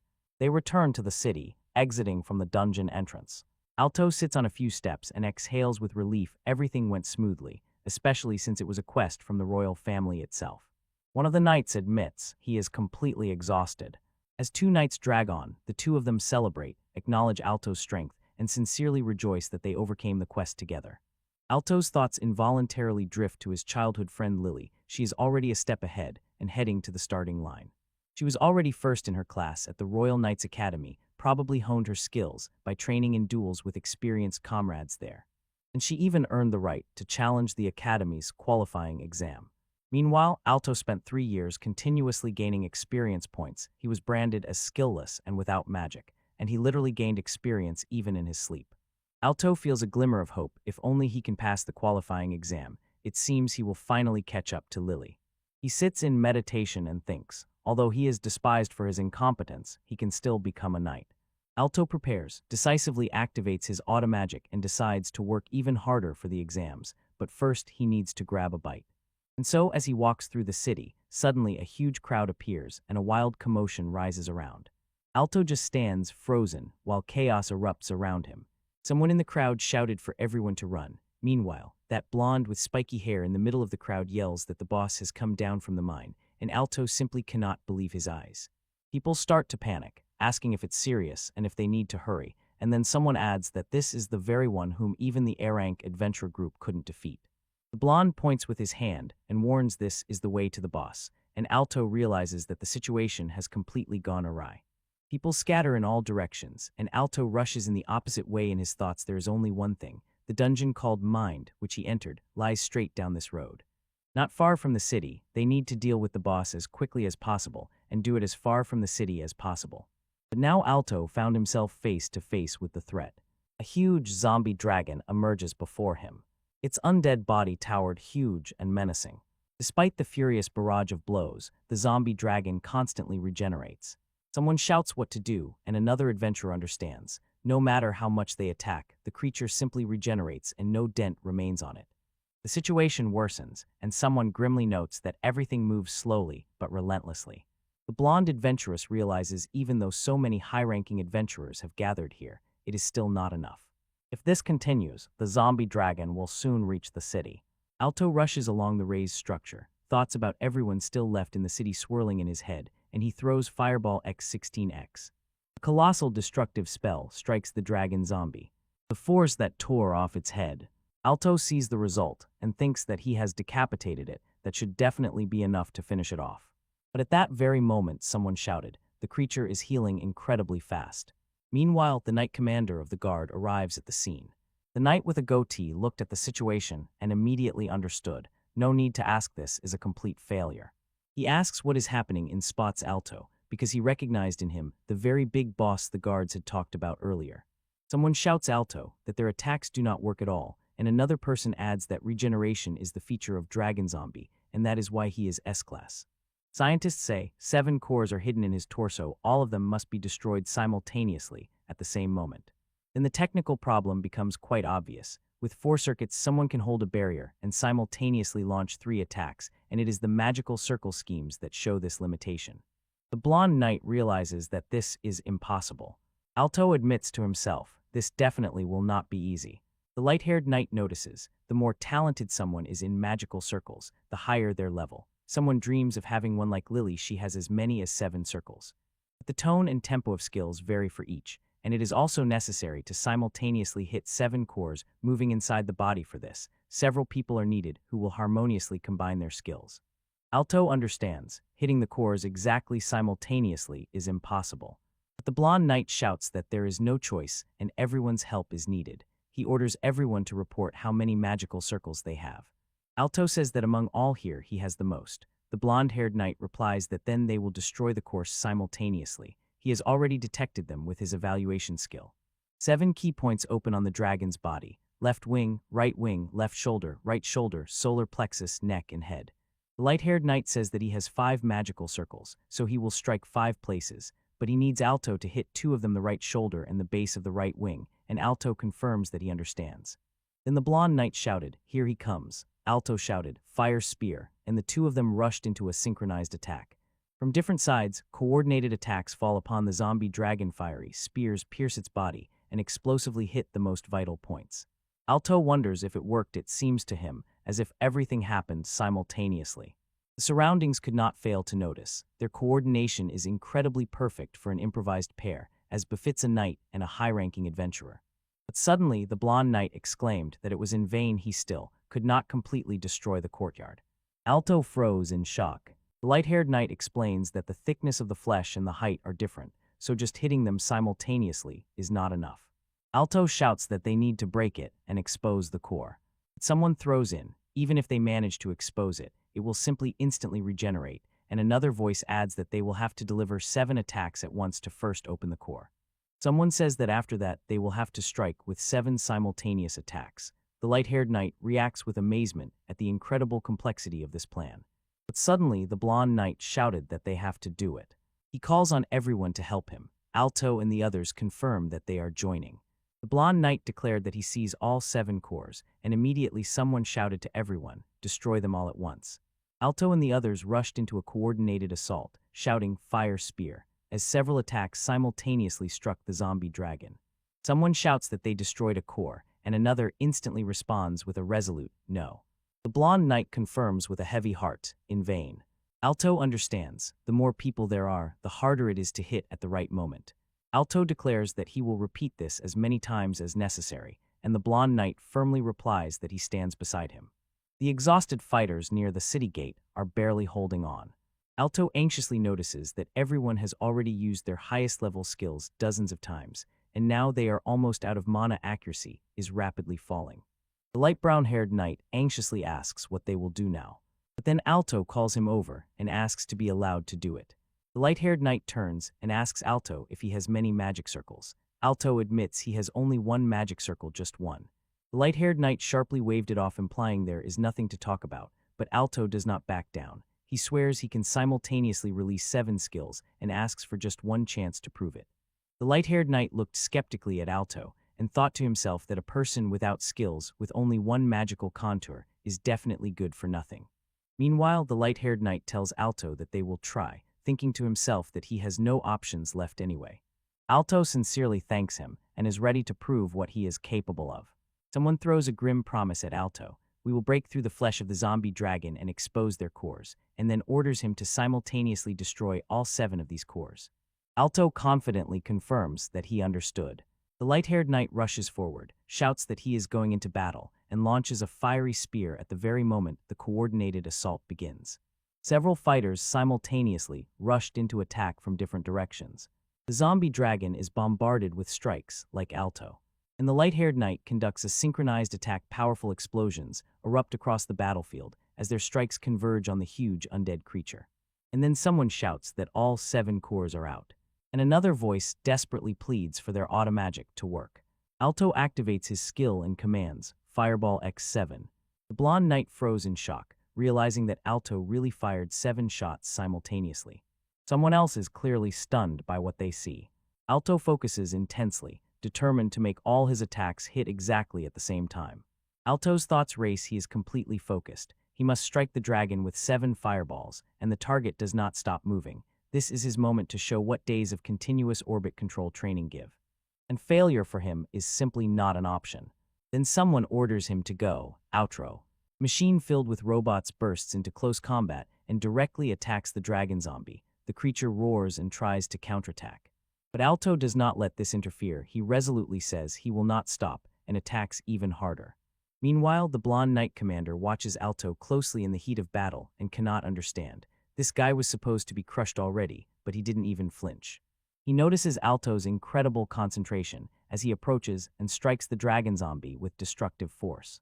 7 fireballs simultaneously hit the targets.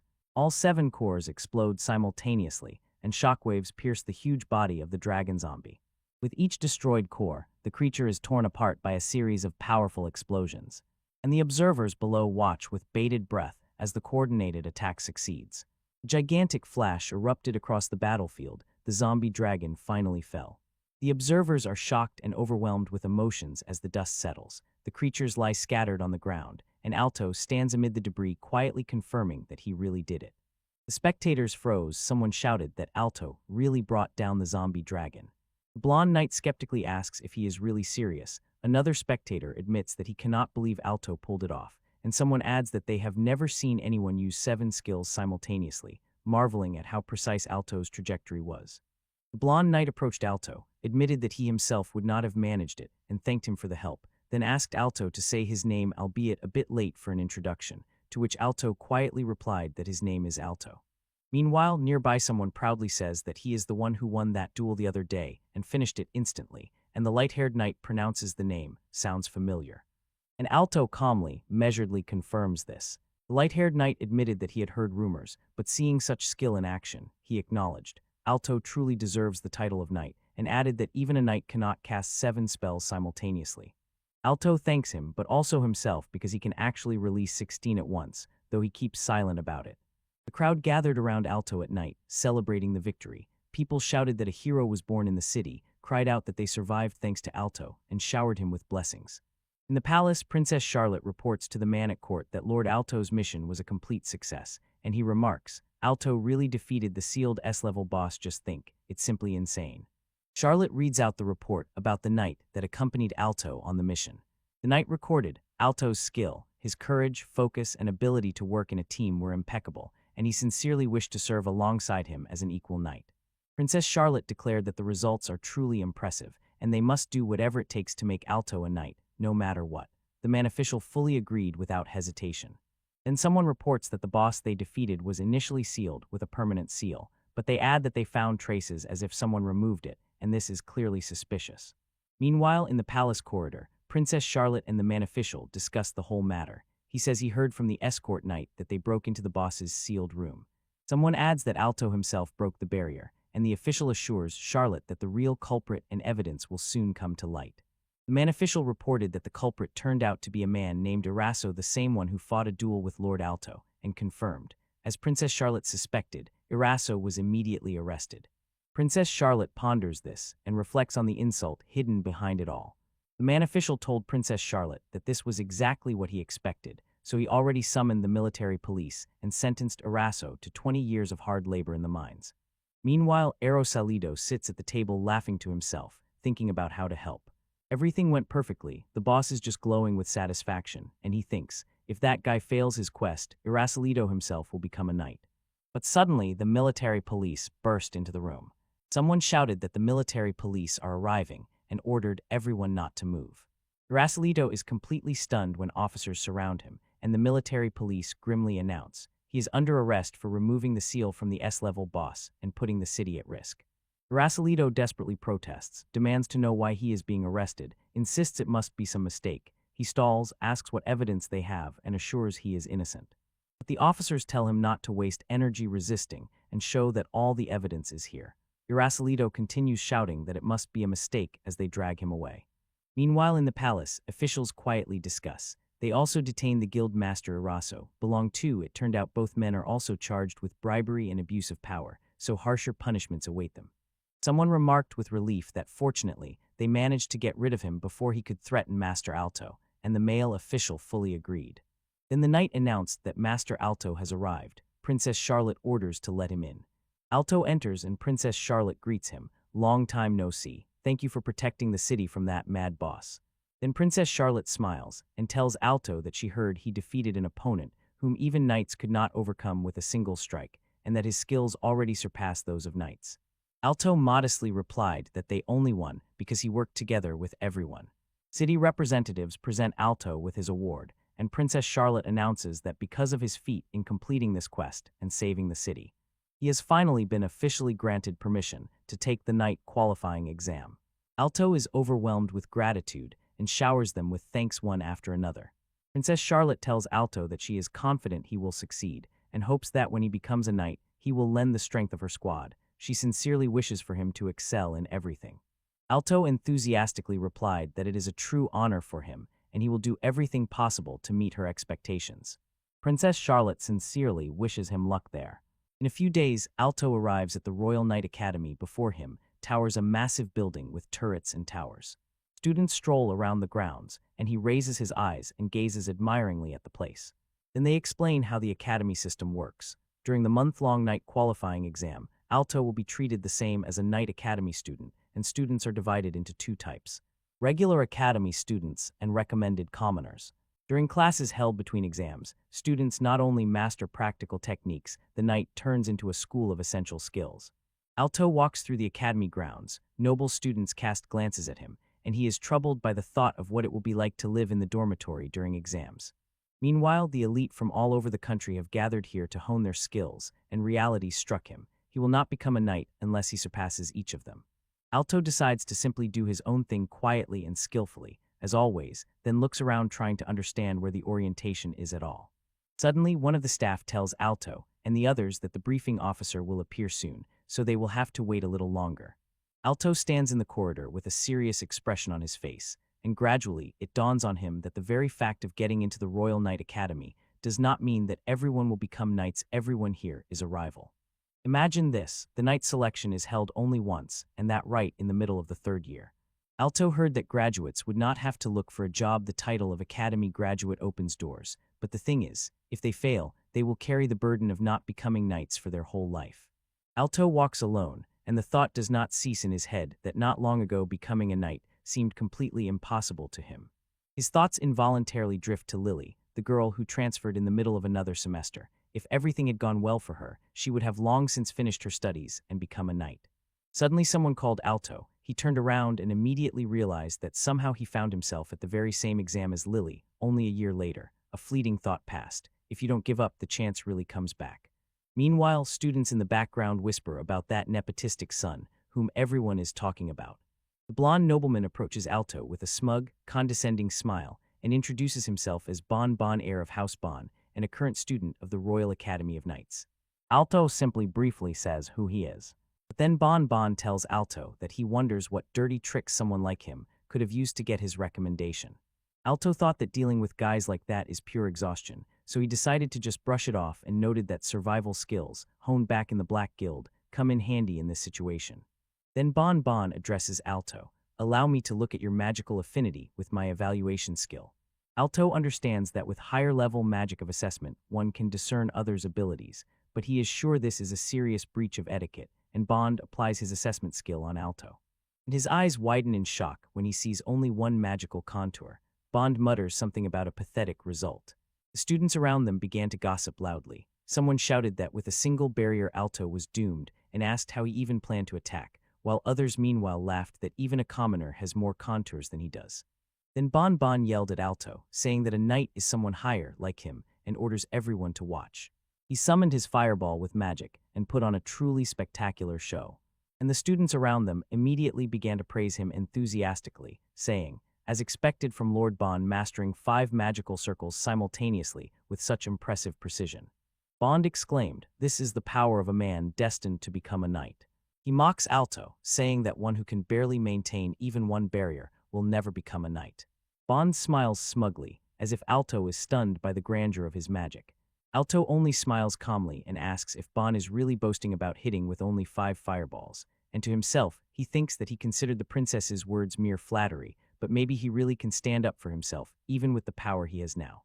The nobles, embarrassed and angry at his confidence, demand to know what he is so happy about, and say, if he claims he has no patrons above, let him prove it. Someone asks how many times Alto has to hit the target, and throws him a challenge, if you think you can try. Alto simply says, the time of the fireball is 16. And then he pronounced the spell, and instantly 16 fireballs burst out and flew towards the training targets. A huge barrage of fireballs hit the targets with devastating accuracy. And the nobles who were watching just stood there, frozen in complete shock, while Bond and the rest were going crazy, shouting that it was impossible. 5. No, wait, 16 at once, this just can't be. Then someone sharply demands to know what exact trick Alto used. But Bond just yells at him, don't feed me this nonsense. He says that there is no way he could have pulled this off without cheating. Alto calmly replies that he did not cheat at all. Alto says if he had to explain, he assumes that his unique skill is essentially his cheat. Someone shouts that he only has one magic contour and falls silent, not believing it. Someone else grumbles about how noisy it has become here. Asks what the hell is going on. Suddenly, a stern-looking man steps forward and introduces himself as Arthur. It seems he was appointed the examiner of this selection. The students recognize him instantly and, with admiring voices, ask if this is really Captain Arthur, the same prodigy who became the youngest captain in history. Arthur seriously explained that he would immediately get down to business. The exam has 3 rounds: individual, dungeon, and team battles, and he will award the emblem to those he considers worthy of the required level. Alto notices that Arthur here seems like a real star. Arthur continues to analyze the structure of the exam. There are 3 emblems in total: the emblem of diligence, the emblem of flexibility, and the emblem of teamwork. Whoever collects all 3 will earn the right to become a knight and take the exam. He says simply, in general, candidates should try to earn 1 emblem in each of the 3 exams. The diagram shows a chain battle in the dungeon, team battle, and individual battle, which all fits Alto as a participant. But if abilities are recognized, several emblems can be awarded in 1 exam. At least on paper, the system works that way. Arthur continues and gives one piece of advice. Every year there are those who think they can slack off until the final exam and immediately snatch all 3 emblems, but the emblems do not go to those who think so naively. He adds that if someone cannot give their all in the first test, then there is almost no chance they will improve for the next one. He says this is from a person who is supposedly considered elite even among knights. Alto thought to himself that they would have to earn this recognition, and it would be a difficult exam. Meanwhile, a group of noble students stands together and listens. Arthur finishes the briefing. The exams are in a week, and they will be solo, one-on-one, where everyone will fight everyone. Matches will be announced only on the day of the exam, so that's all for today, and he dismisses them. A week later, the arena of the royal palace is packed with spectators. Alto recalls the past week since he got unlimited access to the training field in his free time. Finally, he could do much more practical exercises than when he was stuck in the forest. And all this time until today, constant auto magic was working, and the sessions allowed him to ask advice from a pro, so all this was much more effective than just studying alone. So he met this day in great shape, and the level of his fire magic really increased for the first time in a long time. And suddenly someone shouted, "Alto." Lily rushes to him, full of energy, and Alto immediately recognizes her. Lily joyfully greets him, exclaiming, "Long time no see." They meet in the arena waiting room, where other students have already gathered. Alto greeted Lily and said with a smile that she really has become a knight. Lily thanks him, saying that he has finally come this far too. As his junior, Lily sincerely wished Alto good luck in the future. Alto says that her skills are indeed impressive and explains, although a lot happened, he still managed to get a recommendation from the princess. Alto tells her that as her senpai, he will do everything he can. Then another noble student approached them, called Alto, and said in surprise that he didn't know Alto knew a knight, and Alto just briefly greeted him. Meanwhile, a noble student notices Alto in the arena corridor and tells him that it seems they are opponents in today's match. Suddenly another noble student shouted at Alto. He will prove once and for all that Alto is not some cheater and expects him to give his all today. Bonbon, heir of the Bon house, stood among other nobles. One of them declared that there was not even a 1 in a million chance of losing, and Bonbon proudly agreed for he was the heir of his lineage. But Alto stands aside and wonders where did they get such confidence from. Someone silently watches this scene. Suddenly a large, older man in formal attire appears, and Bonbon rushed to him, shining with excitement, and asked if Duke Vilo had visited him. The man confidently confirms that he is Bonbon, and the signature names him Duke Vilo, minister of the royal court.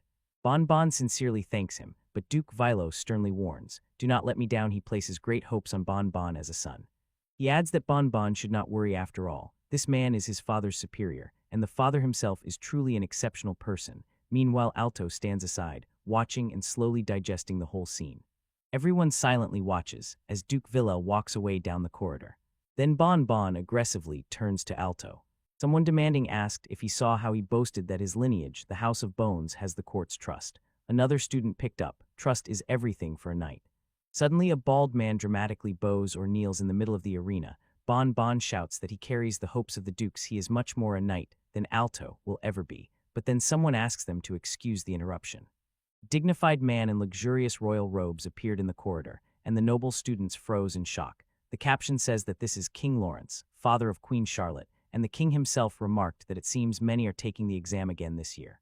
Then someone, apologizing for disturbing before their exam, asks everyone to ignore him and continue as before. Alto froze, stunned. What is the king doing in such a place? Bonbon was even more stunned, barely managing his thoughts. He couldn't believe that the king himself was in front of him. Suddenly Bonbon rushed forward, exclaiming that it was a great honor for him to meet His Majesty for the first time.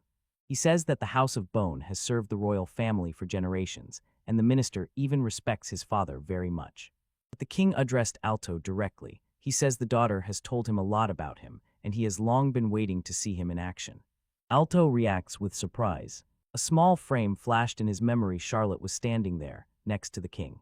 Then Charlotte waved to Alto, wishing him luck. The king apologized for interrupting right before the exam, but Alto enthusiastically replied that he would do his best. The royal retinue began to leave, and the students in the corridor and in the arena looked at them as if enchanted. Meanwhile, Bonbon froze, his face twisted with shock and anger, and behind him students whispered, puzzled. Strange, why are the king and princess chatting with some magical circle and also with a swindler? Suddenly someone asks, is everyone gathered? The official representative loudly announced, we are heading to the arena, everyone follow me. The group moved down the corridor. As they walked, the noble students whispered among themselves, and someone muttered that only because Alto is taking the knight selection by royal recommendation, they treat all of them differently. As a nobleman, he declares that he must make sure Alto is given a proper lesson. Meanwhile, another noble student notes that if the king is showing such attention, then he must have resorted to some cunning trick. In the arena, Arthur stands behind the official podium and addresses the gathered crowd, announcing that now the individual duels of the qualifying exam begin. Whoever strikes the opponent first wins. The announcer's voice rang out, the first duel Alto versus Bond. The noble student orders them to step forward. Alto and Bonbon step onto the arena floor. Tensely lined up for the duel, Bonbon and Alto face each other in the arena, and Arthur stands between them as the judge. Meanwhile in the stands, one student boasts that Alto supposedly tricked everyone with his tricks last time, but in a real fight that won't work, and a burly noble student confidently shouts that he will take down Alto in 2 seconds. Suddenly, the announcer's voice loudly echoed throughout the arena and ordered them to start the duel. The duel begins instantly, and Bonbon is the first to launch an attack, shouting his spell that unleashes a blizzard to kill Alto. He mockingly calls Alto a fool, and with a proud smile, insists that a mid-level skill will never defeat his high-level skill. But Alto immediately responds, activating the Fire Spear X16. 2 magical strikes collide in the very center of the arena, and Alto's fiery spear completely overpowers Bonbon's ice attack. A hail of burning spearheads breaks through the blizzard and rushes forward with devastating force, while Alto calmly strides through the magical destruction as his attack dominates the battlefield, and the noble students in the stands fall silent in awe at the spectacle. Meanwhile, Bonbon is in complete shock, barely comprehending what he saw. He stammers and whispers that this is Fire Lance Rain, a top-level skill, and the attack crashes into him. He screamed as the flames struck. Suddenly, Bonbon collapsed to the ground, defeated. He lies on the arena floor because he was mistaken. He took Alto's multiplied mid-level spell for a true top-level skill. And the duel ended in mere seconds. Alto's barrage of fiery spears tore through the arena with destructive power. The magical blade sliced through stones and debris, raising a storm of destruction. Bonbon could not withstand the pressure at all. Knocked to the ground and crushed in mere seconds.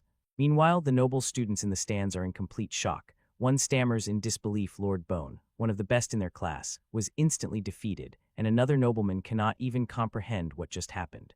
Bonbon lies on the ground in utter despair, shouting that he lost to such a vile cheat as Alto. The aristocratic student immediately accused Alto of another fraud and called him a coward. But the dark-haired noble student coldly interrupts the protests and says, even if it was deception, on the battlefield those who are alive win. The announcement loudly echoed across the arena, Alto the winner. Duke Vilo can hardly believe his eyes at what he has seen, and another noble student froze speechless. The heir of the Bone lineage was destroyed in an instant, and the official steps forward to present the end to Alto, the emblem a memory of the efforts that allowed passing the first round. Wasting no time, Arthur announces the next duel. Gregory Burns and Mia Knight are called forward. 2 students take their places in the arena, ready for the duel. Meanwhile, a student in the stands watches. It looks like a fight between a small animal and a wild beast. Arthur gives the command, let the duel begin. Gregory Burns instantly rushes into attack, shouting, sand shot. But Mia instantly replied. To protect herself, she summoned the ice wall, and a magical barrier appeared. When she directs her spell, a magical circle emerges right in front of her.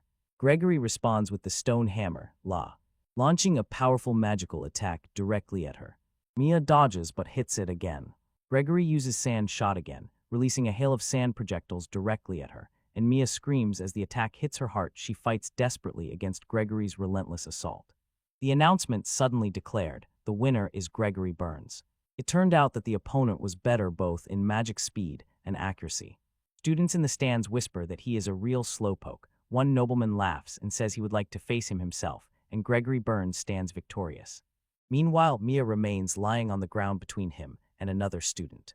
Alto stands aside and silently watches as Mia lowers her eyes, upset. Meanwhile, Arthur dismisses everyone for today, says good job, and adds that the second exam is in 2 weeks. Details will be announced later. Students whisper among themselves, wondering how it happened that less than a third of the entire group managed to get the emblem. Alto thoughtfully watches as the crowd disperses. The second exam is a dungeon crawl. He should be more experienced than the students of the Knight Academy, but dungeons always throw surprises. He understands if it will be like this every time, almost no one will become a knight. Then Alto heads to the training ground, determined to be fully prepared. Alto arrives at the training ground immediately after the exam, and as he thought, it is empty there. Suddenly he notices something, and in the distance recognizes Mia. Two boys are next to her. Meanwhile, at the training ground, two boys approach Mia and mock her. One sarcastically says that she is still training after failing, and the other laughs and insists that training is a waste of time because she was last. One boy tells Mia that she should know her place and asks if she is not ashamed. The other mutters that maybe she is so stupid that she doesn't even understand where she stands. Alto interrupts and asks who among them really should be blushing. The boys turn to him embarrassed and ask what his problem is. Alto sharply remarks, even immediately after the exam, Mia was the first to rush to training, and he asks which of them should really be ashamed. He reproaches them for mocking someone who works with all their might, saying they are violating the chivalry code. Meanwhile, Alto recalls the 3 years since he gained the right to the ability he constantly trained and did not break, although he heard countless such words. He knows better than anyone how painful it is and what a miracle it is to never give up. The students suddenly recognize Alto. One realizes he is from the external exam, another says he has never seen his face, but he boasts so brazenly. But then one of them puts it all together. It was he who knocked down Bonbon with a single blow. Alto thought about the school. He knew there would be many nobles there, but it still worried him. Mia approached Alto, sincerely thanked him, and introduced herself. I am Mia Knightley, a student of the Knights Academy. Alto smiled and told her that it was not something to be thanked for at all. Mia says that today she saw his duel. His magic was so refined and amazing that she asks Alto how she can become as strong as he is. Alto asked Mia if she has any magic in which she is truly strong after all. He will not say anything until he sees her ability with his own eyes. Mia replied that her highest level is a unique skill. Alto was so excited that he asked if she could show it to him. But Mia asks if Alto could instead make a few sparks hang in the air. Alto agrees and throws a fireball. Then Mia quickly responded with a dispersing shot. Alto froze in shock, watching as his magic completely disappeared without a trace. Alto simply cannot believe what just happened. He has read mountains of books about unique skills, but has never heard of anything like this before. Muir explains, this is called magic resolve when a small ball pierces the magical core of a skill and extinguishes it. And at that moment Alto felt the incredible power she possesses. Muir admits she cannot control it properly, and that last shot was just pure luck. The single waves of their skills interfere with each other and shift the trajectory, so on bad days even 100 shots might not hit once.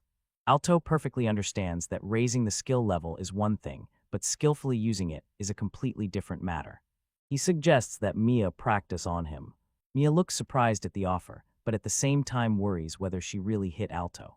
Alto tries to calm her down. He says that he once suffered himself because he could not control several skills at the same time. He believes that it is difficult until you face magic with magic and feel it by touch, and then admits that he starts to get confused somewhere near the guest area. But explains that his unique skill allows him to subconsciously keep it turned on. It shoots every time along the same trajectory and with the same power, as evidenced by his equally accurate second shots. Alto notes that this is perfect for training, since every shot here is really without exclamations and identical. Mia sincerely thanks him and says that she is already beginning to understand how it is done. Alto gladly responds with agreement. Mia enthusiastically agrees. Alto decisively announces that it is time for them to start training. The training continues, says Alton. He stands on the training field, several fireballs hovering around. To him, Mia shouts, uttering the spell shoot, and she shoots one of them with her magical ball that neutralizes magic. The shot passed close, barely touching one of Alto's magical spheres. After 30 minutes, Mia collapses to the ground completely exhausted. Germana's reserves are completely depleted. Alto apologizes for keeping her there so long, but adds that this is training for him too. Mia asks in surprise if Alto has a bigger monopoly. He uses many more skills than she does, and Alto honestly admits that at first he was worse at magic than everyone else. Then he says that Mia clearly put in real effort, because mono capacity actually has nothing to do with magical abilities. Suddenly Mia bows deeply before Alto and asks him to take her as an apprentice. The request completely caught Alto off guard. Mia raised her eyes with determination and said she wants to become as strong as he is. Mia bitterly thinks about her situation. She is always at the very end of the class and failed this exam again. The words of others echo in her head. They say she's so weak that she is not even fit for practice, and she finished last again. But despite everything, Mia passionately says she wants to become someone who can believe in her own strength. Even though weak, she will put in as much effort as Alto. Alto sympathizes with Mia. Her struggle is so similar to the one he once went through. Although he thinks he really won't be able to teach her anything, Alto still accepts her request and says he is counting on her. Mia warmly thanks him and offers to help. She will show people around the school and handle daily chores, giving all her strength, even though she cannot repay with a great favor. Alto admits that he is completely lost on campus, so that would really help, and Mia enthusiastically agrees. In 2 weeks, the second exam begins right in the dungeon, and over the next few days 5 people will try to pass it every day. Mia watches as the participants gather and worries, will everything be all right with Alto? Meanwhile, one of the examiners smirks and thinks about how much longer Alto will last. In the dungeon, someone laughs and says they haven't been in the dungeon for a long time and how much they like it. They chat that the exam location changes from day to day, and another adds that this way students won't be able to draw maps and cheat, because the dungeon is in a different place each time. Before this scene, the second exam begins. The examiner announces that the knights take on different tasks, escorts, dungeon raids, and this time the students will have to storm the dungeon itself. Alto recalled the details and felt, the body is heavy, skills weaker than usual. He realized that the dungeon itself applies a debuff. This time its goal is to check how well they can adapt. Even for the organizers, letting high-rank monsters into the test dungeon is a big risk, so the debuff is quite logical. This way they check how students cope in a weakened state. Alto descends to the dungeon entrance. He is glad that everything is going smoothly. This time he constantly scans with his auto magic for traps and enemies. Alto sneaks through the dungeon floors, aiming to find the rarest item in these parts, and the treasure on the last floor is probably it. He reaches the stairs leading down and notices that they are already almost on the 10th floor. Then Alto activates his detector, and it instantly triggers. A map with the marked destination appears on the screen. He thought to himself that they were clearing it quite quickly. Alto successfully passed the dungeon and safely returned to joyfully report that his task was completed. The examiners note his endurance is more than sufficient. One examiner looks into a far-sighted crystal and confirms that Alto's choice and pace were perfectly balanced. Alto is marked as passed. He thanks them for the evaluation. Suddenly, someone shouted. Alto is accused of blatant cheating. The accuser loudly insists that no novice like Alto could have passed this dungeon and insists he definitely cheated. Alto calmly, firmly denies he did nothing of the sort. Meanwhile, Duke Vilo exploded in rage, shouting that the results strengthen the princess's faction. His subordinates panic and apologize. They do not want His Highness to be dissatisfied. Duke Willow firmly stated that he counts on them and believes they will not let him down. He swears that his son will pass first to raise the prestige of the princess's faction, and vows that in the next exam he will definitely overthrow Alto. Someone said that Duke Vilo definitely slipped a debuff to Alto to disable him after all. His father personally hired underground professionals. Another voice sharply objects. They say Alto definitely had someone from outside who buffed him, and even calls him a coward, insisting that with a debuff that reduces endurance, he could not have passed a high-difficulty dungeon. But then an official intervenes, says that during the exam he watched Alto through a remote crystal and saw nothing suspicious, and asks what exactly was unfair about his performance. And the nobleman remains stammering, without an answer. The senior nobleman asks Bon Bon if he has any reason to believe that Alto cannot be bribed. Bon Bon looks irritated but does not answer directly. The organizer announces that the test continues and calls the next participant Mia Knightley. Someone nervously confirms that they are continuing. Bon Bon confidently steps away, and his comrades anxiously ask if everything is all right and if anyone found out about the cheating. Before the next test, Alto happily congratulates Mia on passing and encourages her, "Try your best." Mia promises to give it her all. Later at the training ground, Mia says that she has been training hard for 2 weeks without a break, so she should be fine. Alto agrees. But still, when he sees her entering the dungeon alone, he can't shake off an obsessive anxiety. Several hours pass, and Alto notices that Mia has been staying there for quite a long time. Meanwhile, in the dungeon, Mia fights with all her might, giving everything she has to the battle. Then finally, right in front of her appears the armored examiner, who directly says that she is unfit and lacks the necessary skills, explaining, if the dungeon considers someone incapable of passing it, that person is automatically returned to the entrance. Suddenly, Alto sees Mia being ejected from the dungeon, and he instantly rushes to her, asking if she is okay. Mia only quietly mutters that it is impossible. Now everything is very bad. She failed 2 out of 3 exams, so in the final test she needs to earn 3 emblems just to pass. Despite everything, Mia tells Alto that she will not give up yet. She thanks him for worrying about. She pushes him away and stubbornly says that everything is fine. Alto just looks at her, holding a cookie. It was completely impossible to find the right words. When the second test ended, the examiner addressed everyone and announced the final exam. In a week, they would face a team battle in which students would form pairs for a training duel. The rules are simple. If someone's barrier is broken, they are considered out of the fight. When both members of a team are out, the team loses. The examiner notices that quite a few people have already given up, left without any emblem. Usually anyone was allowed into the night selection, but now everything has changed sharply. The examiner continued, explaining that everyone who came to the place today will be divided into teams for the third trial. The opponents will be named only on the day of the match itself, and the day before it will be given to preparation. He rejects everyone as. The students disperse. Someone notices that there are significantly fewer people than in the first test, now less than half remain. Mio notices, it turns out that most people do not have any emblem at all. Mia asks hopefully, is there still a chance that next time someone will succeed if they try 3 more times? Could it happen? Alto says that among those who did not get an emblem, there were quite a few people who simply gave up, even after passing the first and second exams. Mia says that her elder said exactly that, adding that such cases did not happen before. Alto replies that if the chances are almost zero, it is quite understandable why people give up. Mia silently looks at him for a moment, and then Alto tells her that even so, she should be proud that she is still here. Meanwhile, on the training ground, Mia casts the spell shot, and the spell almost hit the target. Someone notices how close it was. The young student notices that she still can't reach the intermediate level, and although the spell works at close range, this approach is too dangerous. Mia sincerely thanks Alto and happily says that now her accuracy is better than before. Alto shouted to her, adding that they also found out. Accuracy changes depending on skill level, so someone suggested continuing to adjust everything like this before the third test. Suddenly, an elderly nobleman in ceremonial court attire approaches, with an official badge visible on his chest. Alto notices the badge of someone from the court and thinks with interest, who could that be? The nobleman says he found where they were. Mia raises her eyes in shock and suddenly realizes this is her father. Alto suddenly recognizes him as Count Niter, Mia's father. The Count said he heard that Mia failed the night exam twice. Mia quietly confirmed this. The Count continues, saying that everyone at court is whispering about this and wondering if she still intends to continue. He says that they call her a fool, saying the daughter of Count Niter has no talent to become a knight. Alto steps forward and asks the Count to wait a moment.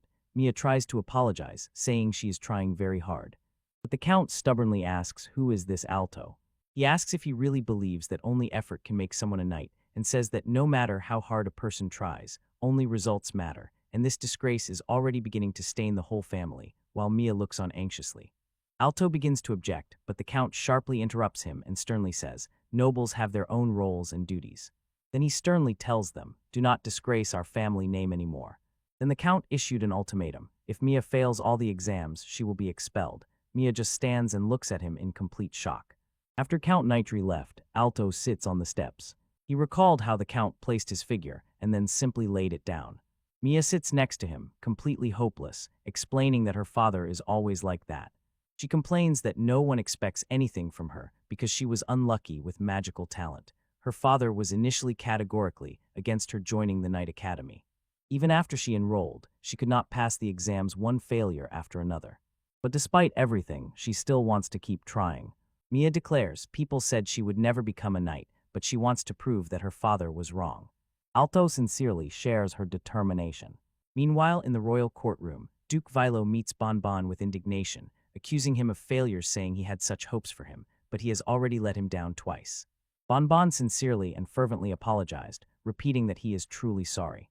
The Duke reminds him that next is the final trial and there is no turning back, and Bonbon swears that this time he will succeed.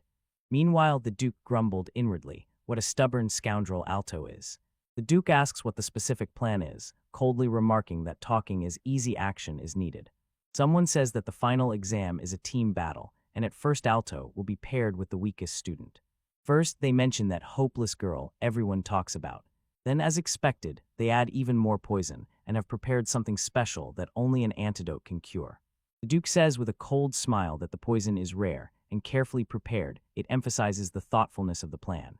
Meanwhile, outside, Alto and Mia walked side by side. Mia thought with surprise that she never expected to be paired with Alto in the final exam, and Alto smiled and replied that he didn't expect it either.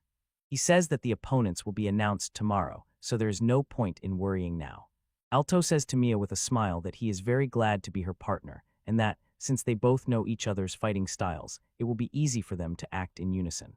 He encourages her. Tomorrow we will do everything possible together. Mia says she will try not to hold him back. Alto reassures Mia. She will manage because all her persistent training will come together and help save them. Mia only hopes he is right. Alto walks away, notices that the sun is already setting, and reminds that they need to rest. Tomorrow is the final exam. They need to be in perfect shape, and Mia agrees. But as Alto walked further, an unknown man approached him and asked if he could have a moment to talk. Mid the noise, someone asks Bon if he did something. Bon approaches Alto and says he really wants to make up for how he treated him. Alto was completely stunned by the unexpected apology. Bon sincerely apologizes and says that he was thinking all the time about how tomorrow he would finally become a knight, but looking back, he realized that he behaved with Alto very childishly. He continues that Alto is so talented that he simply could not resist competing, and since they might have to work side by side as fellow knights, it is not a problem at all. Bon asks Alto, "Please, allow me to apologize properly." Someone notes that tomorrow is the final exam, and even a training fan like Alto will take a break. Although it looks quite suspicious, Alto and Bon shake hands and Bon smiles. "Let's go eat. I'll treat you at a popular restaurant." Alto says he is not in the mood at all, but understands. If they have to work together, unspoken resentment could spoil their joint work. Alto agrees if it's just to eat, then okay, and Bond is delighted. "Great, let's go right now." They arrive at the restaurant, and Bond says, "Here it is, the very place." He says the chef is his acquaintance, so he will quickly go and greet him. After an hour, Bond asks if the food met expectations. Alto's expectations. Alto admits the food here is really on another level. Then Alto suggests resting a bit to be ready for tomorrow, and Bond agrees. Alto nods a little tensely, goes outside alone, and thinks that he managed to come back. It turned out he suddenly felt ill right during the meal, and wonders if Bond did something to him. Alto wonders if it's just a cold, but he also has dizziness, a sensation of spinning and chills. Meanwhile, in the exam arena, someone notices. Alto is late, but he is usually the one who acts first, not the one who shows up at the last minute. And suddenly Alto makes a dramatic appearance before the crowd. Mia calls him. Shocked by how pale his face looks, she asks, "What happened?" Alto admits that he looks like he caught a cold, but assures that everything is fine and he can still somehow fight. But Mia insists that she has never seen Alto so exhausted before and is sure something is definitely wrong with him. She gently asks him to approach Captain Arthur and requests to postpone his turn so he can finally rest a bit. Alto freezes for a moment, but thinks to himself, "Once I become a knight, I won't be able to allow myself breaks due to illness. It's part of the trial." Then Captain Arthur announces, now he will name the pairs for the first round. Captain Arthur announces the first match of the round, the Altomia Nitri team. In a duel with the team, Bon Gregory Barnes. Someone in the crowd instantly realized, this means Alto won't be able to rest since this is the first match. Another observer notices that Alto has to fight Bon, the one who is already sharpening his teeth on him and on Gregory, the one Mia previously could not defeat.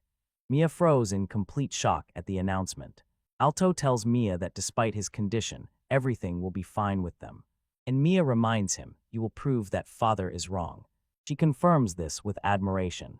Then in the arena, two teams stand opposite each other, and Alto, bent over, stands. It is clear that he is unwell and struggling. Gregory approaches, and his voice sounds exaggeratedly mocking. He asks Alto if he is okay and fake claps because of his condition. Alto understands what is happening and realizes with horror Gregory was involved in what Bond did to him. An official loudly announces the start of the match, and immediately Bond rushes into attack, creating fiery fields. Gregory joins the assault, and the combined magical attack crashed into the arena floor with a powerful explosion, raising clouds of dust and debris around. Mia desperately calls Alto, "Defend yourself," and Alto barely managed to react in his own way. We can order the managers to summon an ice wall, and a gigantic ice barrier bursts from the ground at the last moment to block the advancing attacks. Alto apologizes to Mia, barely catching his breath. It is clear that he is at the limit of his strength. Mia asks if he is okay, her voice full of concern, but Gregory just confidently laughed and said it would be easy. He immediately summons a rain of fireballs. A barrage of burning projectiles rains down across the entire arena directly towards Alto and Mia's position. Mia shouts and launches an ice volley. A hail of icy projectiles covers the entire arena. Alto, barely fighting his condition, groans and somehow activates Fireballs X16, and a huge hail of burning spheres crashes onto the battlefield, and From the opposite side, the air filled with icy magic, and explosions tore across the arena floor, one after another, as the spells collided and hit. Alto warmly thanks Mia for her support. She replies that he always helps her, so it is only natural that now she helps him. And suddenly the observer shouts out at the very moment when one of the opponents makes a move. Someone was hit so hard that the person flew across the entire arena. Mia instantly felt the danger and recognized it was Pincer's attack. She shouted that they would have to fight one-on-one. Meanwhile, one of their enemies launches sandpress, and massive earthen structures begin to rise around them. Someone immediately notices that Alto just used an advanced skill. Alto, despite his condition, tries to activate advanced fire earth. A struggle is going on inside him. He is too weak to properly gather mana. Mia anxiously calls Alto, then screams because things are getting worse. Alto receives a powerful hit from the attack. Gregory shouts for his spell to smash them. Alto realizes that the technique formation is complete, but he has no choice. He is forced to launch it, even though he has a problem with mono. Suddenly, a huge explosion erupts across the entire arena. The blow tore out a giant crater. In its very center lies Alto, and all of this is visible from a bird's-eye view. Alto lies on the ground, in blood and with terrible injuries. Someone notices with surprise that he somehow avoided a direct hit, but the damage is still huge, and the explanatory text window says that auto magic also replaces the mono circle, and the mono that forms the skill depends on the user's condition. Gregory taunts Alto, asking what's wrong, shoots a sand bullet. Alto Grant stumbles upon Fireball and desperately dodges. He understands, if this turns into a battle of endurance they will lose, and Alto is barely holding on from the pain and doesn't know when he will lose consciousness. He thinks strategically, and does everything so that Mia does not end up in a 2-against-1 fight. Alto's face froze with determination. He decided that even if it costs him his life, he will take down Gregory. In the background, Mia continues to fight her opponent, and Alto commands his spell to activate the fire spear. Meanwhile, Gregory froze in complete shock at the enormity of the approaching attack and realized that it cannot be stopped without using a high-level skill. Desperately, Gregory summons Sand Press to defend himself, and 2 giant spells collided with explosive force, causing a colossal impact on the arena floor. Someone in the crowd loudly asked, did these attacks cancel each other out? But suddenly Alto launches another fire spear. Bond froze in complete shock when he realized there is another one, and Gregory screamed when a huge fiery spell hit him with explosive force. The attack throws Gregory into the air. He flies across the entire arena. Bond announced that Gregory was no longer able to act. Mia cannot believe her eyes at what just happened, and the spectators are shocked Alto managed to defeat the top-ranked Gregory, although he was poisoned. Someone in the crowd thought to themselves that this was to be expected from Alto. But suddenly the scene shows. Alto has fallen to the ground, and another figure is standing nearby. The announcer loudly declares that Alto is down. And Bond laughed, admitting that Alto really scared him for a moment. Bongrins and mockery, they shout that this is the end for Mia and call her a loser. And without her friend Alto, she is completely incapable of anything. On the arena, Alto lies unconscious, and Mia stands over him, protecting him. And she responded with a contemptuous snort. Meanwhile, Bond recalls, the plan was simple. Gregory and I were to exhaust Alto and finish him off when he weakened, and then easily take down Mia, but everything went off plan. Bond taunts Mia, disdainfully says that such a loser is nothing, and he will take her down himself, so he immediately summons the fire spear. While Mia defends herself with an ice wall, but she notices the power has become even stronger than before. Bond mocks her further, saying she hasn't earned a single emblem, and now it's pointless even to try. He tells her that she won't be able to win if she only defends. Mia mentally tells herself that she absolutely cannot lose this time. Not only her future is at stake, but also Alto's path to knighthood.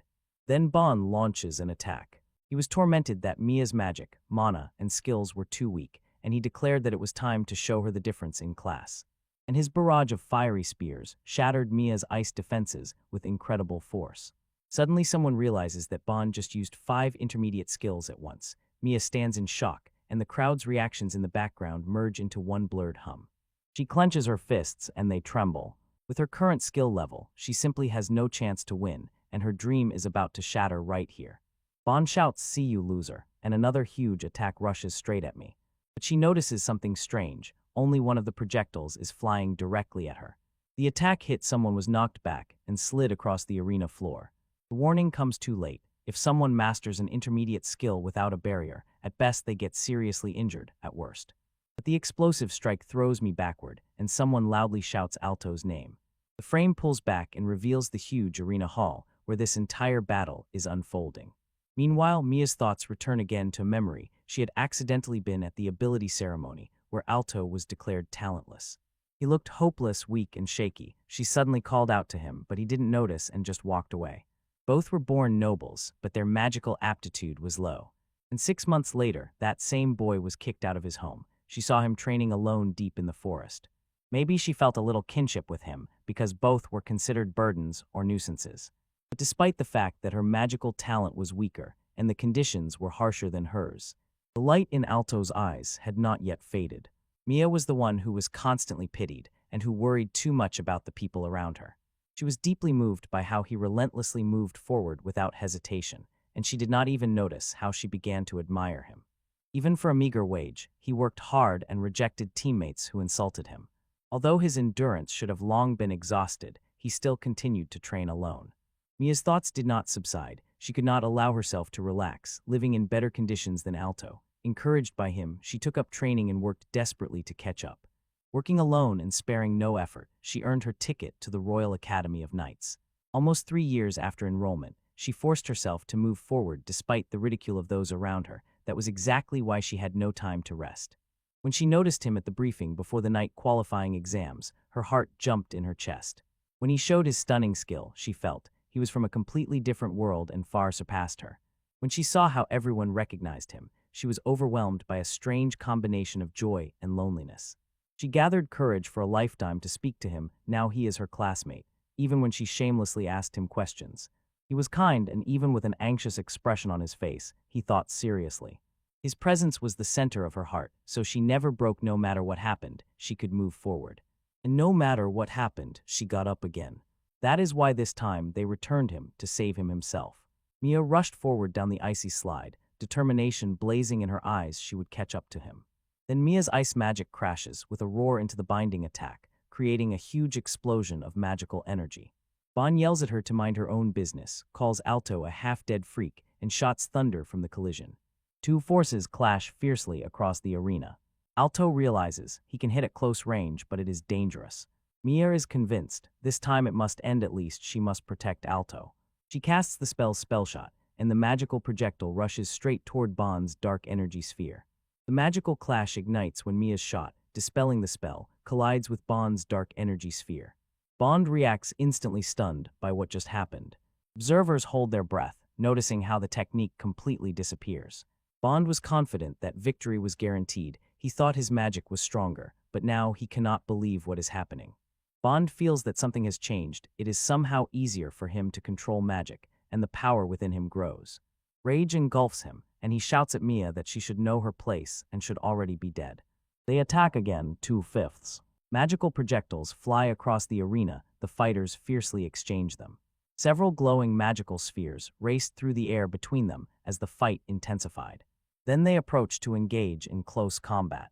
Mia notices a window and loudly says, "From this distance, my shot that dispels the spell will not miss." She aims directly at the dark sphere and opens fire. Bond screams as his barrier cracks, and he only watches in horror as his protective shield completely crumbles. And it was officially announced. The winners were Mia Knightley and Alto. Mia rushed to Alto, trying to wake him up.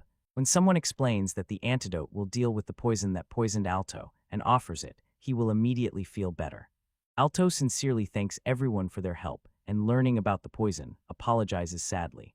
But suddenly someone from the crowd loudly accused Mia of cheating, saying that it was strange for a loser to suddenly become stronger, as if someone had boosted her after Alto fell.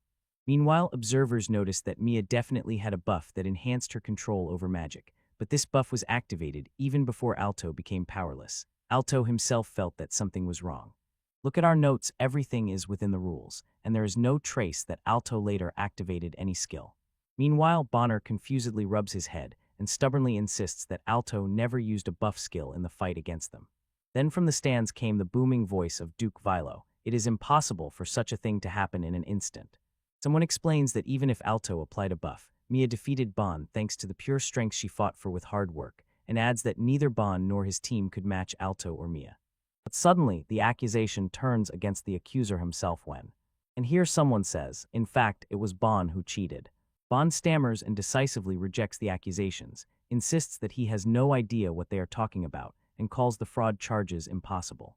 Officials stated, Bond's involvement in sabotage is already confirmed. Someone acted on the orders of Bond and his father. Bond desperately denies, says that none of this is true, and he has no idea what they are talking about. But the officials do not relent. They claim to know Bond also received money from Count Bourne, and that they discovered exactly how he obtained the poison used to poison Alto. It is shown how Bond is tightly bound. Government representative grimly declared, a man who wants to become a knight but poisons his rival deserves death. He orders them to take Bond away. Bond desperately screams, begging them to stop. Alto watches and thinks to himself why Bond went so far to get rid of him, and admits that after everything he has done, he cannot pity him. Bond shouts Dad, begging for help as he is dragged away. Then Captain Arthur apologizes to Alto and bitterly explains that he knew about his poisoning, but deliberately did not intervene. He confesses this was also done to see the full extent of Alto's abilities and how he would handle the conspiracy. Alto takes on part of the blame. He allowed himself to be poisoned so easily. Arthur admits that Alto faced the situation head-on without hesitation and fought back. Then he notes that this time Alto strengthened his teammates and led them to victory. He proclaims that Alto deserves to receive the team's emblem of strength. Alto sincerely thanks him. Then Arthur calls me. He says he heard that her unique skill is useless and practically good for nothing. Mia quietly confirms that this is true. But then Arthur tells her that she believed in her own strength and never stopped moving forward to reach this moment, so he presents her with the emblem of effort. On Mia's face is genuine shock and sincere emotion as she receives recognition. Meanwhile, Captain Arthur turns to Alto and sincerely thanks him for his service. He shows how Alto faced the crisis head-on when his reliable comrade fell, and managed to brilliantly overcome it and completely change the course of events. The captain solemnly awards Alto the emblem of flexibility, a sign of his ability to adapt.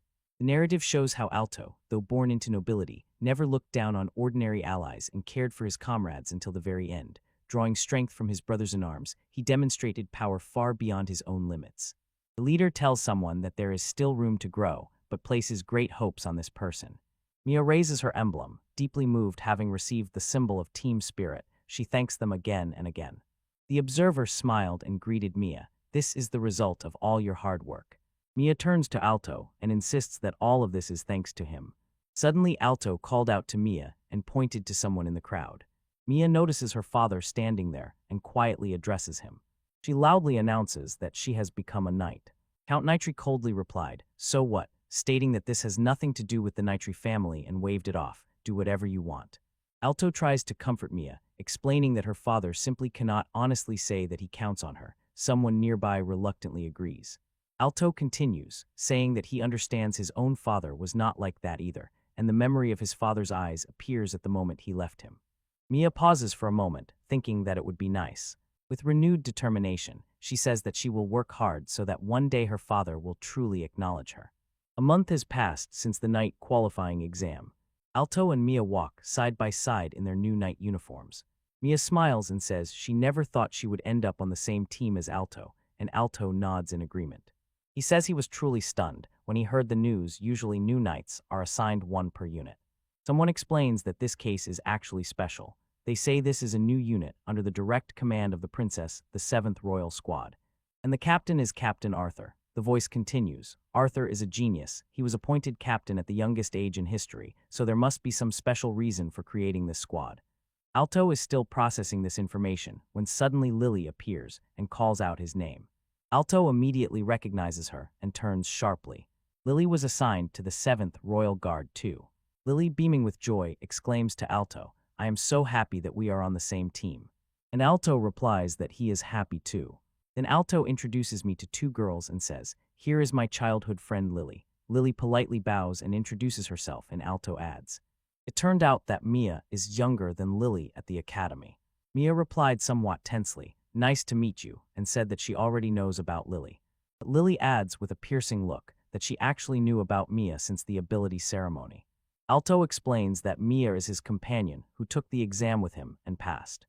Someone asks if this means that Mia is a newcomer like Alto, and Lily excitedly says that she can't wait to work together. She extends her hand for a handshake, and Mia just stands there, shocked.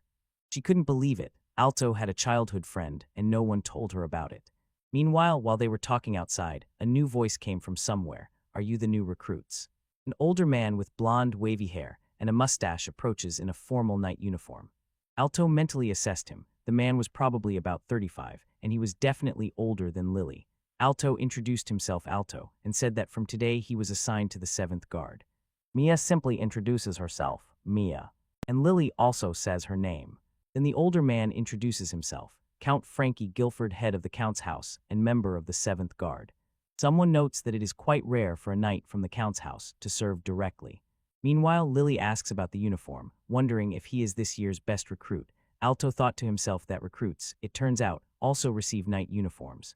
Then Count Frankie addresses them, saying that the night shift is idolized by all, and asks if they will join as the leading recruit. He understands their enthusiasm, but warns that night work is not easy. Alto reacted with surprise when Frankie said they are also called Arthur's Squad, and suddenly Frankie added that, although it is unexpected, he needs to check if they can handle the 7th Royal Guard. Count Frankie loudly announced that he will show them what true knightly strength is. Someone sighs and Alto wonders, why does it always end like this? The narration reveals the truth. This is just a demonstration fight. Two stand opposite each other at a distance. Count Frankie explained the rules. This is a traditional dueling, where everything is decided by one strike. If Alto's barrier cracks even slightly from the opponent's attack, he loses. Alto acknowledges the rules.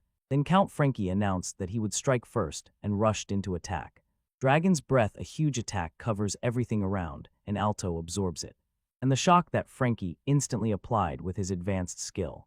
And the counting does not stop there. He immediately strikes with the sword, and taking advantage, finishes off with a devastating combination. Mighty Dragon Breath combined with a sword strike hit with explosive force.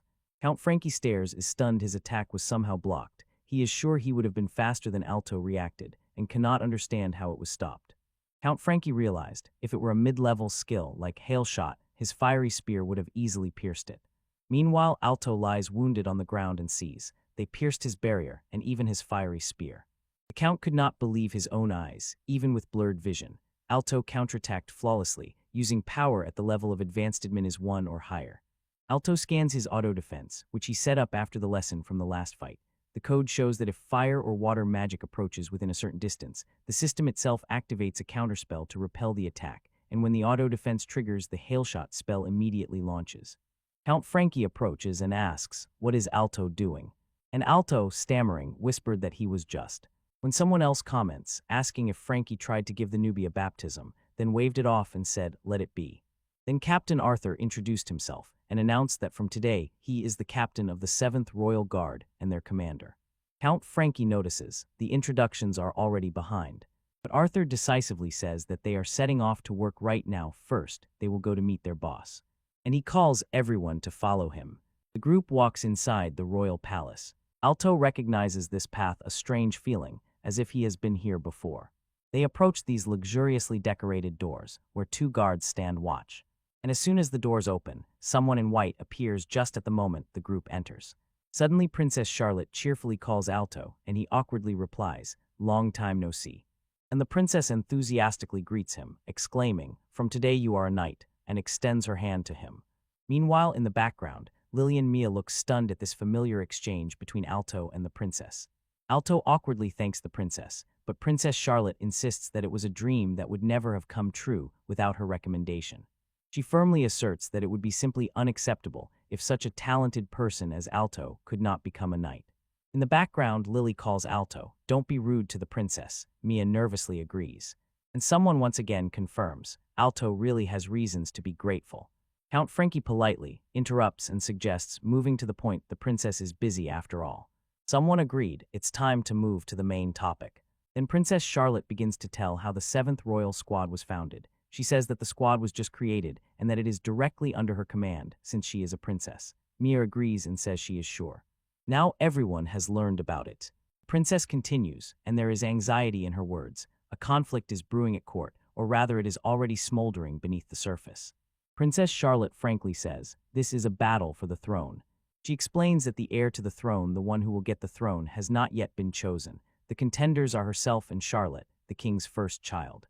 And her younger brother Richard, she is lying in. The family structure was shown in a diagram. the king, the queen herself first in the legitimate line of succession, then the king's mistress, and Prince Richard II, born out of wedlock. Alto looks at this data, and Charlotte notes that the issue of succession has become extremely complicated.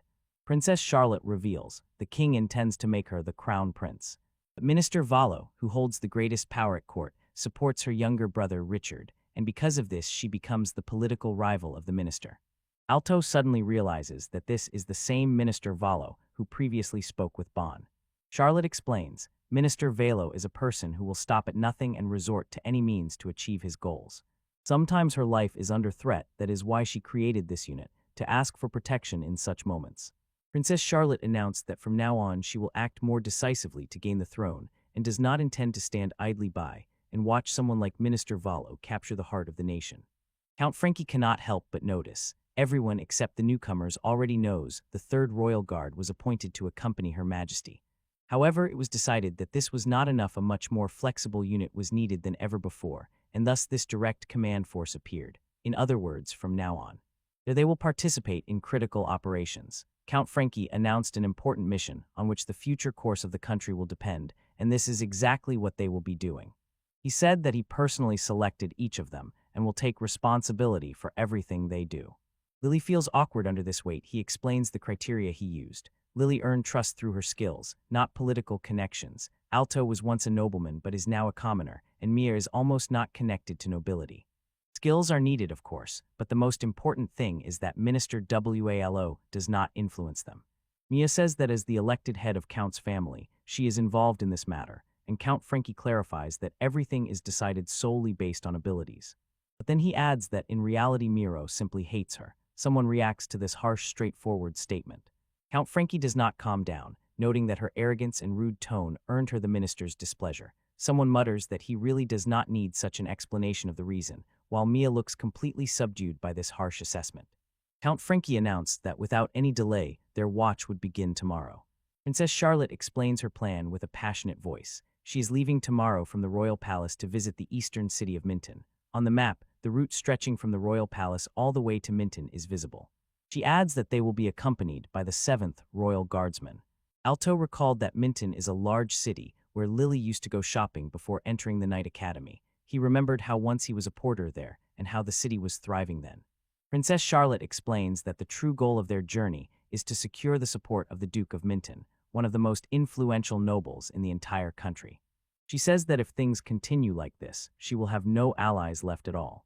In the Great Hall, someone orders everyone to prepare for the mission starting tomorrow, and the guards respond in unison with a short, sharp yes. From above, someone sees Captain Arthur walking through. He passes through the great gallery, and seeing him there, throws a comment. Then Minister Vero approaches and says he heard that Arthur became the captain of the princess's personal guard, to which Arthur replies that it is a great honor for him to hear such praise and congratulates the minister on his promotion. He is addressed as Minister Vero, while the captain stands in parade uniform, clearly nervous after this tense meeting. Suddenly Alto and the minister meet, eyes for a long, tense moment. The minister, calling him Sir Wisely, anxiously asks Alto if something is wrong, if he perhaps sees someone familiar. Arthur quickly replies that everything is fine, minister, while Alto simply remains silent and averts his eyes from his father's gaze. Alto looks into the distance and mentally understands. To the minister, he is now just a stranger. He knew this would happen, but his father truly abandoned him completely. The realization hits painfully. His father no longer considers him his son. Nearby, Lily and Mia watched this painful scene, worry evident on their faces. Minister Vero, with a joyful smile, addresses Arthur. With a smile, he said he eagerly looks forward to seeing him accomplish even greater deeds as the genius of the Night Order. Then someone asks Arthur not to overexert himself, but Arthur only says that he is fine. At that time, Count Frankie stands behind and watches as the minister and his retinue walk down the corridor, quietly observing the entire conversation. Later in the royal courtroom, a woman with long hair addressed the gathered conspirators and, loudly and decisively, said that the tip about Minton is confirmed, so she herself will leave the capital by the end of the day. A man in glasses says he will immediately inform the active squad, and someone asks him, "Please do it." According to the minister's information, the 7th Guard arrived today and confirmed they will proceed according to plan, as scheduled. The older man sitting on the sofa replied, "Of course, they will do so." Then the man in glasses reminds them not to forget to prepare for the celebration, and someone agrees. The elderly man thinks to himself that in 3 days the anniversary will come, dear princess. Meanwhile, the 3rd and 7th royal guards were leading the court Princess Charlotte through the forest towards Minton. Understanding that safety is above all, the group decides to spend the night in the forest on the way. At the camp, Lily sincerely tells Mia that she is glad to take the night watch with her. She feels safe nearby, so it's worth trying, and Mia nervously replies that she is glad to meet her. Lily admits that she was nervous when guarding the princess, although this is the road merchants walk constantly, and she is glad that monsters should not appear here. Mia simply remains stoa. Lily asks if she is still uneasy. It was emphasized that Alto was first in the selection exam. Lily is the most agile of the young knights, and Frankie is a true veteran. She is gnawed by the question whether Mia is worried or if someone like her should be here at all. Mia mentally told herself that she has not done anything yet. Lily reminds Mia that Captain Arthur also noticed her and thinks very highly of her, adding that Alto said that Mia might even be more hardworking than him, excellent in the team, and never gives up. Alto noticed a hardworking person recognizes her, and she can be confident in herself. Mia remembers this and thinks, if Alto speaks about her like that, she must face it with confidence. She decides that it is right. Then Lily, as if in passing, says that she and Alto went through the ability ceremony together and asks Mia to confirm it. Mia's face twisted in shock. She stammers, not believing how Lily found out about it. Lily says not to worry, she just decided to check, while Alto was not around, and apologizes for keeping silent even though she knew. Suddenly, Mia covers her mouth and warns that there is. Lily suddenly notices something in the forest. Lily realizes that something is wrong with the forest. Even in the dead of night, there should still be barely noticeable signs of animal movement in the forest. The fact that there is none at all means something. Next to her, a huge hellhound appears silently. Lily noticed that it appeared without any sound, exactly as she expected from an airborne hellhound. The monster loomed over them. The hellhounds gathered in a pack and quickly established a clear order, and the first to appear was the bait, the lowest rank. Someone says that the hellhound senses the enemy's strength and attacks only those it can definitely kill, so a camp with more people and stronger fighters is probably safe. Lily confidently tells Mia that she will find a way to clear the path herself, so Mia needs to defend and call everyone for help. Mia agrees. A pack of hellhounds emerges from the darkness surrounding them. Lily summons her holy sword in a flash of radiant light. Lily Unleash is a huge light attack that crashes down on the hellhound, and the light cuts a gap in their formation. But when Lily strikes the creature with the sword, the blade simply does not cut through it. The blade does not pierce the skin of hellhounds, it is hard as steel. Usually one strike and the head falls, but this is not an ordinary hellhound. Lily decides to strike its weak spot, aiming straight at the maw. She dashed right into the gaping maw of the hellhound, while its giant teeth snapped above her. Meanwhile, several hellhounds are closing in from all sides, and the fight becomes even fiercer. It turned out that everyone in the pack was as resilient as the bait. Mia shouted to Lily, and alarmed, their chances were almost zero.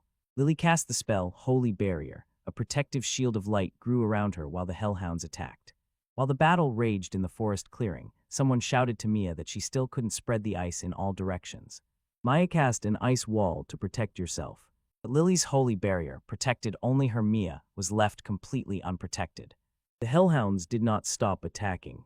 Lily fights the hellhound, striking it with her holy sword. The blade hits with a loud strike, but the fight continues. And then Alto comes out of the forest, apologizing for making them wait. Lily calls him as soon as he appears. Alto says that the detection spell he activated just in case was very useful. Lily says she is glad he showed up because the hellhound. Their attacks don't even get through. Someone explains that it is wrapped in a high-density skill barrier, similar to an evaluation spell. Alto notices that he has never heard of a hellhound setting a barrier, and it seems that it will have to be broken with one powerful skill. They do not have time to prepare several large spells. Alto lays out the plan. He will distract it, Mia will dispel the barrier on its fur, and Lily will definitely finish it off. He asks if they can each make a guaranteed shot that removes the effect. Mia quickly replied, understood. Alto shouted sharply, forward, and rushed at the hellhound. A coordinated attack began. Alto rushed forward to attract the creature's attention, while Mia prepares hers learning to pronounce the spell. The fight unfolds rapidly. As they implement their plan, Alto releases a magical blast at the hellhound. The barrier around the creature suddenly crumbles, and Lily strikes with the holy sword. The blade finally cuts through it. The group triumphantly celebrates their success and decides not to stop and continue acting with their coordinated approach. Alto rushes through the forest, returning to the camp. In the camp, someone says with relief that it seems the attack did not reach their position. Count Guilford notices that Alto has returned and anxiously asks if something happened, since it is not yet time for the shift. Alto addresses him, Captain. Malto explains, it is very likely that someone is trying to disrupt their journey. Count Guilford puts it all together. An A-class monster appeared here, where it should not have been at all, and it was even strengthened by a barrier. He immediately took command and shouted for everyone to get up. He announced that they were ambushed and they destroyed the enemy, but more could come. Before the next wave hits, they need to move right now and manage to reach Minton. He orders to immediately move to Minton. The guards respond and instantly prepare the camp for battle. The group arrives at Minton Castle. The fortifications are visible from above, and the surrounding town sprawls below. Duke Minton, in luxurious ceremonial robes covered with crosses, meets them, warmly welcomes them, and sincerely thanks them for coming. One of us sincerely thanks the Duke for taking the time to meet with us. Duke Minton replied that for his grace, it is not a great honor to visit the lands of such an old provincial lord as he is, and offered to sit instead of standing and talking. Duke Minton admits, recently, indeed, a few troubles have occurred. He says that in the abandoned mines and tunnels, where magical stones were once mined, monsters have settled, and the townspeople suffer from this, whereas adventurers used to somehow manage it. But in the last few months, the monsters have become stronger, so destroying them is now much harder. They returned empty-handed, unable to advance. He says they asked the City Adventurers Guild for help, but nothing came of it. The Duke grimly noted, if these monsters have the same defense as yesterday's hellhound, an ordinary adventurer would have no chance against them. Charlotte suggests entrusting her royal guards with the task of exterminating the monsters. Alto instantly recognizes the scheme. Solve another problem in exchange for their admission to his faction, an almost usual way to negotiate among the nobility, as someone remarked. Charlotte says she will send the 7th Squad of the Royal Guard under Captain Arthur, one of their best units. But Duchess Minton said anxiously that this would weaken the security of her precious Royal Guard. Charlotte calmly says that it's all right this time, they have more than enough people. Duke Minton says he will send a few of his castle soldiers to also guard the princess, and someone thanks him for the offer. Someone notes that then their escort would become smaller, and Charlotte asks what he means. She is told that the 3rd Royal Guard is already here, so there is no problem with the number of people. Alto sincerely says that he is grateful for their cooperation. He says that tonight they will rest and recover their strength, and tomorrow they will swiftly conquer the monster. Prince Minton admits that they walked all night, and generously thanks them for their efforts. Later that night, Alto and Charlotte sat in her room and drank tea together. Charlotte smiles and thanks Alto for keeping her company on this trip and asks if it disrupted his plans. Alto says no, nothing special, everything is fine. He was just resting in the room and practicing magic, preparing for tomorrow's battle. Alto asks if he was called here for some urgent special mission or something like that. But Charlotte clarifies that it is not a mission. She just wanted to hear what was on his mind. Alto is clearly surprised by this, and then Charlotte asks herself if she is really doing the right thing. She sincerely said that so far she has done everything possible to help the people of her country. Sitting at the tea table, Charlotte passionately lays out her philosophy. She wants to lead the nation so that every citizen can live a dignified and happy life. She feels it as her duty and therefore does not stop. Charlotte recalls that from birth she was a princess. She was always expected to behave properly and meet others' expectations. People gather around, and her heart becomes lonelier. Alto thought that perhaps she also refused the title of princess simply out of modesty. Then Charlotte directly asks Alto, "Do you think the throne should go to me?" Alto understands. This question, depending on the answer, would usually be perceived as an insult to the monarch, a kind of test for the subject. But the princess before him hesitated not as a royal, but as an ordinary girl named Charlotte. She was waiting for an answer not from a subject, but from him personally, simply as a person. Alto frankly admits, honestly, right now he hardly understands anything about the throne or the kingdom. Charlotte emphasizes that he is the eldest son of an influential family, raised accordingly, and asks, doesn't he have a clearer answer than this? Alto acknowledges, this is the same situation if he were a vassal. He would say that she is the one destined to become king. Alto says he knows what the formal or correct answer would be. He understands this because he was expelled from his own home. He explains that positions and officials can be replaced, and even the king will be replaced in a few years if everything goes quickly. Charlotte silently looks at him while Alto emphasizes that nothing can replace the person themselves. Charlotte closes her eyes and smiles, recalling how Alto lost the support of an influential family and began to consider himself useless, and how her childhood friend reached out to her and proved that this was not so. Alto assures her, whether you inherit the throne or not, it does not change the fact that Lady Charlotte saved him, and he is confident that many citizens think the same. He says that her feelings are truly noble, so she should believe in what she has done and hold her head high. Charlotte thanks Alto for his honesty and directly says that because of this she began to love him even more. Alto replies that he will do everything to justify her trust. Later, Charlotte says that she will rely on him during tomorrow's hunt, and Alto assures her that he will do everything to ensure their success. And when he left, Charlotte was confused. She was so nervous that she truly confessed to him that she likes him. The next day, monsters appeared in both sections of the tunnel, so the squad split into two groups to handle the situation.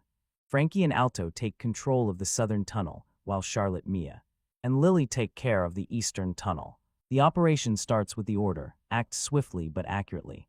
In the southern tunnel, Frankie makes it clear. Now he is the leader here, so everyone better listen to his words. He noted that Alto seemed to have become at least somewhat useful while Frankie was not around, but Frankie immediately warned him. From here, packs of monsters will start to appear, which even experienced adventurers find hard to handle, so it is not as simple as Alto imagines. Alto confirms that he understands. Frankie continues to warn. He says he has seen many people who, at the most important moment, simply froze and could not move from their place. It did not matter how talented they were. Some even gave their lives during the very first mission. He tells Alto, if you think the situation is bad, say so immediately. Frankie does not want the mission to be dragged down. Alto responds decisively, I will do everything possible. Suddenly, the monster is already here. Frankie notices its appearance, but then realizes that it is just a goblin E-rank, and he does not understand what the hell is going on here, because he heard that monsters are incredibly strong. Frankie already doubts whether Captain Arthur was really the better choice. When the goblin approaches, Frankie notices something strange in its clothing and involuntarily thinks, is this some special model? Frankie, barely holding back a smile, says that these monsters turned out to be weak after all. Alto agrees but says that this was clearly not an ordinary goblin, although it did not look too strong. Frankie wonders if the local adventurers lost only because they could not break through the monster's clothing. Alto thought it was like a trash monster for him. It was not even necessary to use skills, but Frankie feels that something is wrong with all this. A year has passed since they entered the tunnel, and suddenly, a huge creature resembling a spider appeared before them. Frankie says they have already taken down about 10 of these, but this place only gets deeper and deeper. Alto notes that it really feels like a dungeon. After Alto defeated the monster, he grimly remarks that the number of encounters is clearly abnormal. The further they go, the more often they come across these creatures. Frankie agrees, saying it seems like someone deliberately settled monsters here. Not like in a dungeon, where monsters appear as if out of thin air. Here they seem to be deliberately placed. Alto notices a troubling detail. The map shows a well-maintained road, but it is not on their path at all ahead. The trail is already starting to collapse. Suddenly, Alto warns Frankie. There are several monsters ahead, and this time they look quite strong. But Frankie replies that this is perfect so far. They have been just small fry, and he hasn't yet had a chance to show what he is capable of. Alto confirms he is ready, and Frankie with a sinister smile says, the stronger they are, the more he likes taking them down, because this time their mission is to completely destroy the monsters. The two of them continue to make their way deeper into the tunnel. Suddenly, a huge creature emerges before them. Alto immediately recognizes it as King Lizardman, an A-rank monster. Its strength and speed are not comparable to an ordinary lizardman. Frankie designates their enemies as boss level for a mid-scale dungeon and explains, Hellhounds are air rank due to coordinated work, and these are air rank each individually. Then Alto looks ahead and realizes there are 7 of them in the tunnel, and they are waiting. Frankie asks if Alto got scared at the last minute, but Alto says he can fight right now if Frankie says so. Frankie warns him he is sure that Alto already knows this, but he could not afford to lower his guard during the fight. Alto tenses and prepares. The royal lizardmen begin to approach. Meanwhile, Frankie declares that he will finish this with one strike and releases Dragon's Breath, a powerful attack and top-level skill, one that can break through any obstacle. Frankie shouts, this is the end, when a huge explosion of magic crashes into the Lizard King. Frankie is stunned. His advanced skill did not even scratch them. Alto notices that it is exactly like those hellhounds they fought earlier, and notes that all these monsters are covered with powerful barriers. Frankie calls to break through despite everything, saying that the barrier is about to burst from his strike. Both continue their attack. Breaking through magical defenses, they burst into hand-to-hand combat with the Lizard King. Alto and Frankie rushed through the royal lizardmen with explosive force-air strikes were devastating and knocked down the monsters one by one. The battle continues, more enemies appear ahead, and Frankie notices that the next wave is already approaching. The battle continues on by one, the Lizard Kings fall. Frankie boldly says he can handle it, but instantly realizes there are still 5 left. He starts calling Alto, checking if he is okay. But grateful to himself, he thought, although Alto was the best in the class, for a novice this would be too much. Suddenly the rest of the royal lizardmen crumbled and fell. Frankie's eyes widened in shock when Alton appeared. He calmly says that it seems that's all. Frankie froze, not believing his eyes, and thinks, who the hell is this guy? Alto seems not to even pay attention to the fact that their test results differ. Alto warns there are still monsters ahead, and when he looks at the map, he notices right there sits the monster Arank. If this continues, they will be in the deepest part in moments. Meanwhile, Frankie got fired up and firmly declared that he would show Alto how to deal with a powerful enemy, even if it is S-rank, if it comes to that.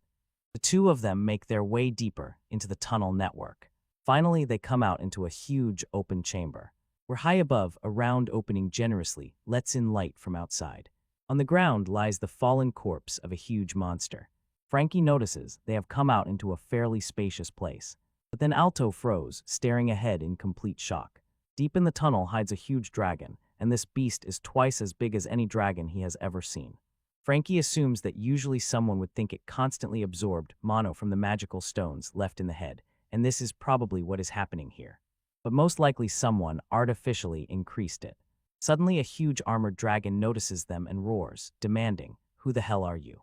The dragon notices the attack and roars again, suspecting whether the attacker is some elite fighter, and Frankie releases his fireball at the huge beast. And the explosion strikes with unheard of force, engulfing the dragon in flames and smoke. The blow hits the dragon, but it immediately recovers, growling as if warning that their attack is near. Then the huge beast rushes forward at full speed straight at Alto and Frankie, its colossal body bearing down on them with destructive force. Frankie and Lix released dragon breath right on the street. Activates the fire spear, both. Fighters simultaneously unleashed their most powerful offensive spells. Their magical attacks tore the air and flew straight at the charging dragon. 2 destructive spells merge and are directed at their target. The combined magical assault explodes against the dragon with colossal force.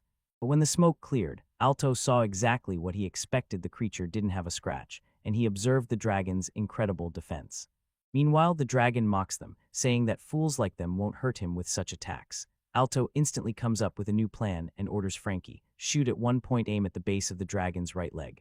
Frankie suddenly realizes, if this works, they can destroy both the barrier itself and one of its supports. Alto confirms he understands the plan. The 2 fighters launched a coordinated attack. Frankie shouted to open fire, and Alto responded. When they both release aimed attacks directly at the same point. Their focused attacks strike the dragon's leg.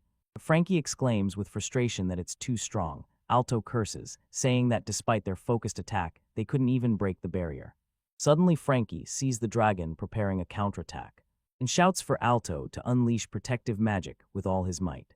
The dragon's devastating counterstrike crashes down. Frankie screams at its incredible power. The blow hits them with stunning force. The explosion engulfs everything around.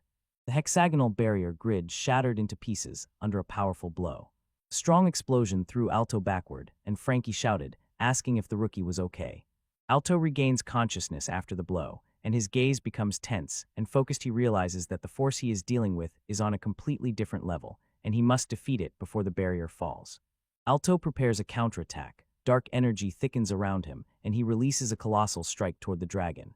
The battle continues. Alto dodges the dragon's attacks, and Frankie watches from afar. Meanwhile, someone loudly calls the rookie as explosions shake the entire area. Frankie Cursessa was overwhelmed with helplessness when he realized he couldn't get close enough to help in the fight. Explosions thunder one after another as the dragon presses with full force, and suddenly Frankie notices the barrier is destroyed. Alto knows one more hit and it's the end for him. He swiftly shouts spells, creating an ice wall and a fiery spear one after another. The combined spell crashed down on the dragon with devastating power, finally breaking through its defense with several explosive strikes. The dragon roared at Alto, demanding his attention and sternly ordering him not to dare ignore it. His huge eye gleams threateningly when it attacks with furious rage. Alto reacted instantly and activated the ice wall and fiery spear again. Spells converge on the dragon and explode with a powerful wave of magical force. Suddenly, Alto rushed at the dragon with incredible speed. He unleashes an unrelenting avalanche of blows, striking the creature again and again. Each blow hits devastatingly as Alto presses his advantage. The dragon takes the full barrage of attacks. Numerous strikes appear as wounds spreading across its entire body. Alto struggles not to lose composure while the dragon constantly aims at him. He realizes, whether instinct or reason the creature knows, he is weakened and vulnerable. The pressure mounts. He finally understands what he's gotten into. One more direct hit, and he will die. There is no time to restore the barrier, but Alto does not give up. There must be at least some clue, some way to get out of this. And at that critical moment, a system message flashed before Alto's eyes. His automagic had risen to a new level, and a new skill became available for use. Alto stares saw the notification. Automagic reached level 30. There was so much necessary experience that he completely forgot that leveling up even exists. Alto calls Frankie, tensely asking if he can. You will manage to briefly capture the dragon's attention. He pulls out a fragrant ball, a concentrated substance that monsters simply adore. They set it on fire. Frankie instantly throws a fireball to ignite it, shouting at Alto that he never passed something like this before. Alto apologizes, but says that maybe there is a way to get out of this situation. The dragon snorts and moves forward, but Frankie just smiles and says that Alto has finally learned to rely on his strength. Then the dragon launches a merciless attack, delivering huge claw strikes on Frankie's position. Frankie meets the dragon face to face. His face became stern and determined. He made Alto understand not to limit himself to a few words, and declared that he is ready to hold on like this for hours if necessary. Meanwhile, the dragon is distracted by the fragrant ball, and Frankie thinks aloud. Alto froze, looking at the system notification in front of him. The number of simultaneous activations has increased, and most importantly, instant script writing is now available. The notification confirms that level 30 has been reached. He unlocked instant scripting and increased the number of simultaneous activations to 32. Alto realized that this ability had previously been more powerful than a high-level skill, and with this improvement, he could achieve truly incredible firepower. Then Alto calls out to Frankie, apologizing for making him wait. He warns that he is about to release a superpower he has never used before. Since it is the first time, it may fail, so he asks Frankie to be careful. Frankie shouted in response that he did not wait, and only about 5 minutes had passed. Frankie looks increasingly worried, cannot believe that after Alto showed so much senseless power, he can still increase it. Alto crouches, stretches out his hands, and turns on the fiery spear. Suddenly, from the place where Alto stands bursts a giant fiery spear much larger than anything seen before. The spell tears the air with its raw power. Frankie could not believe his eyes had never before seen such a huge fiery spear. A huge fiery spear strikes the dragon with devastating force. The attack passed through the creature's defense as if it were not there. Alto immediately demands another shot, not stopping for a moment. The frantic power of Alto's spell threw the dragon backward. Its massive body could not withstand the barrage of attacks at all. Alto's massive fiery spear again strikes the dragon with destructive force. The giant spell tears through the creature's defense, and its blow shatters the air around them. An explosion engulfs the dragon's body, and the huge creature slides back under the pressure of the stunning force of the blow. Meanwhile, Frankie just stands, frozen in shock at the scale of destruction unfolding before him. Frankie looks and thinks, once he envied Alto, but now he is sincerely moved by this overwhelming power, which far exceeds anything he could imagine. But then Alto looked more closely and noticed that it seemed the dragon was not defeated after all. Frankie screams in despair, demanding to know what the hell is going on after all. The dragon was supposed to be defeated already. Suddenly, figures in armor appear around them. Alto rushes to meet them. A fight begins. Someone shouts, "Retreat," and another throws a fireball at the approaching enemies. The soldiers in armor panicked and shouted the situation completely got out of control. One soldier loudly calls for help, and another shouts in complete confusion, while Alto only watches anxiously as chaos unfolds. Suddenly, one of the soldiers recognized Alto and shouted to him, "What are you doing in such a place?" No one expected to meet again under such circumstances. Frankie asks if this soldier is familiar to Alto, and Alto confirms that the man is an old colleague. The soldier panics and explains that he was hired just for money and ordered to get rid of the local monsters. Frankie demands to know, who the hell are these people? Who are they and why are they here at all? The soldier shouts that he knows nothing, but Alto simply looks him straight in the eyes. The soldier stubbornly insists that he is telling the truth and knows nothing, but Alto firmly tells him not to lie because he himself knows something. Alto decisively declared that he no longer needs the soldier, and Frankie coldly acknowledges this. Meanwhile, the woman screams in panic that they were there until this morning, so the princess is still there. Someone remembered Minton and whispered about rumors that there were others there, and another voice sharply exclaimed about mimics and confirmed it's Minton. Then the dragon releases a devastating breath again.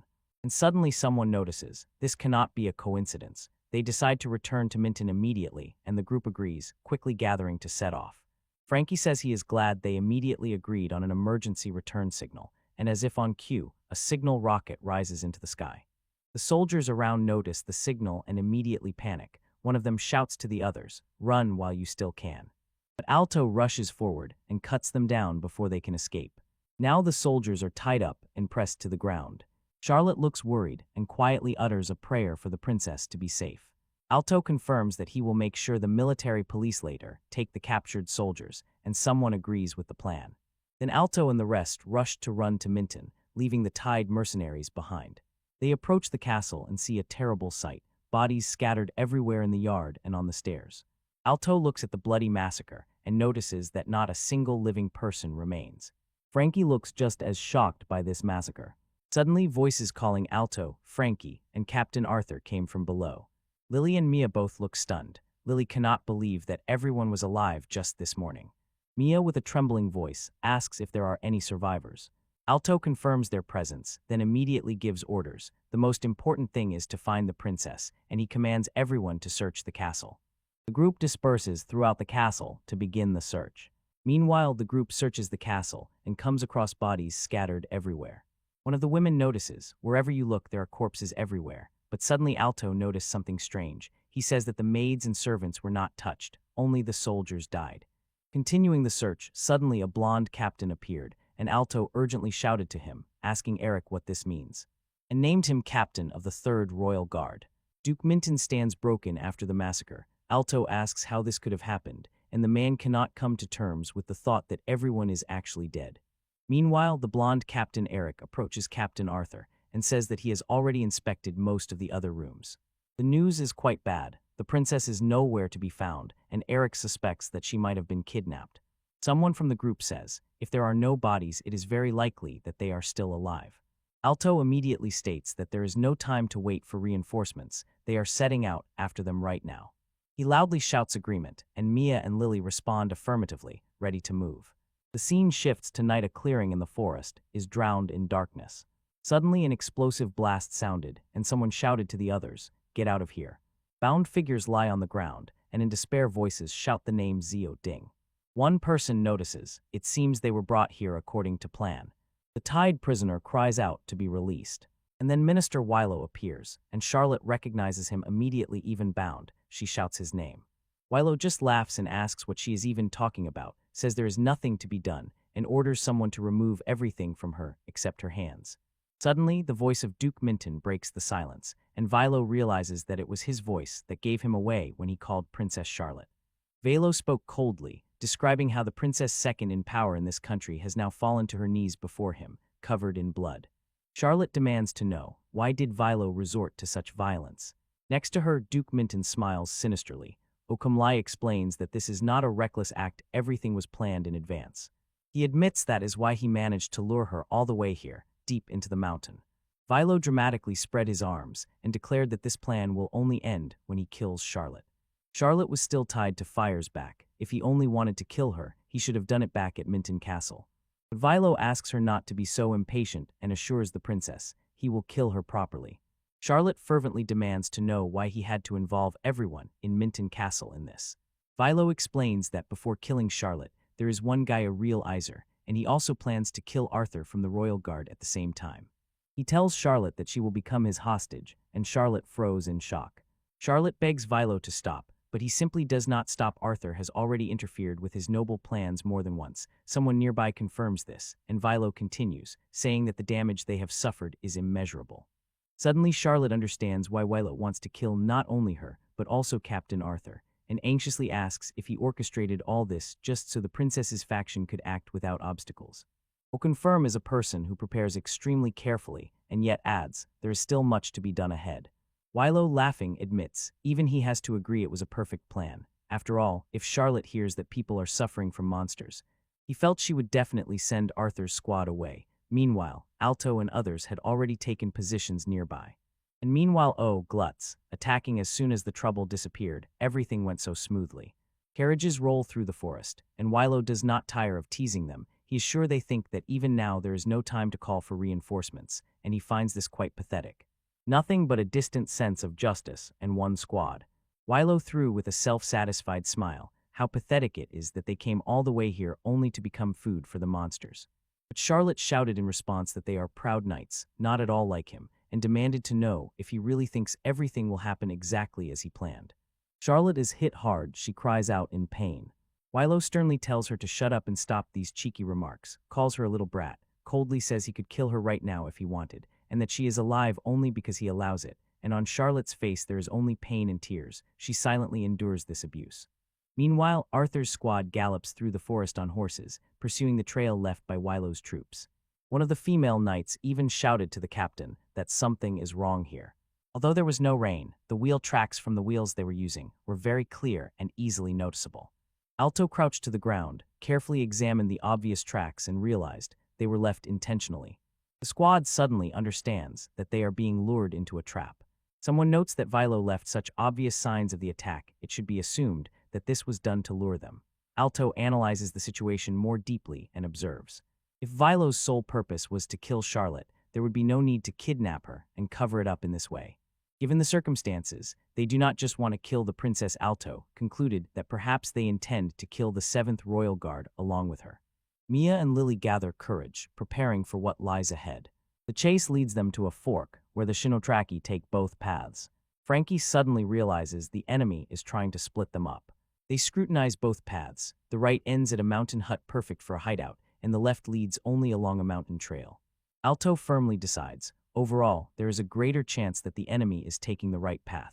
Frankie makes a plan he and Alto take the right path and sends Mia and Lily to scout the left. Mia eagerly confirms the order. Alto warns them not to overdo it, and although he feels uneasy that only novices are going on the mission, he acknowledges their skills. He orders if you find the princess signal with a huge fiery spear, and the rest of the squad will immediately rush there, and the group nods in response, confirming they understood. Walking the left path, the knight notices that the princess is probably not on this road now. There are almost only animal trails here. But suddenly Alto notices fresh wheel tracks in the grass and shouts that he found them. Ahead through the vegetation, Alto notices a light in the distance. Alto lights a fiery spear to signal the others the princess has been found. Through the trees they see Charlotte, tied up and captured by Duke Wilo and a man in a mask. Wilo shouts at them not to approach, saying this is not Arthur.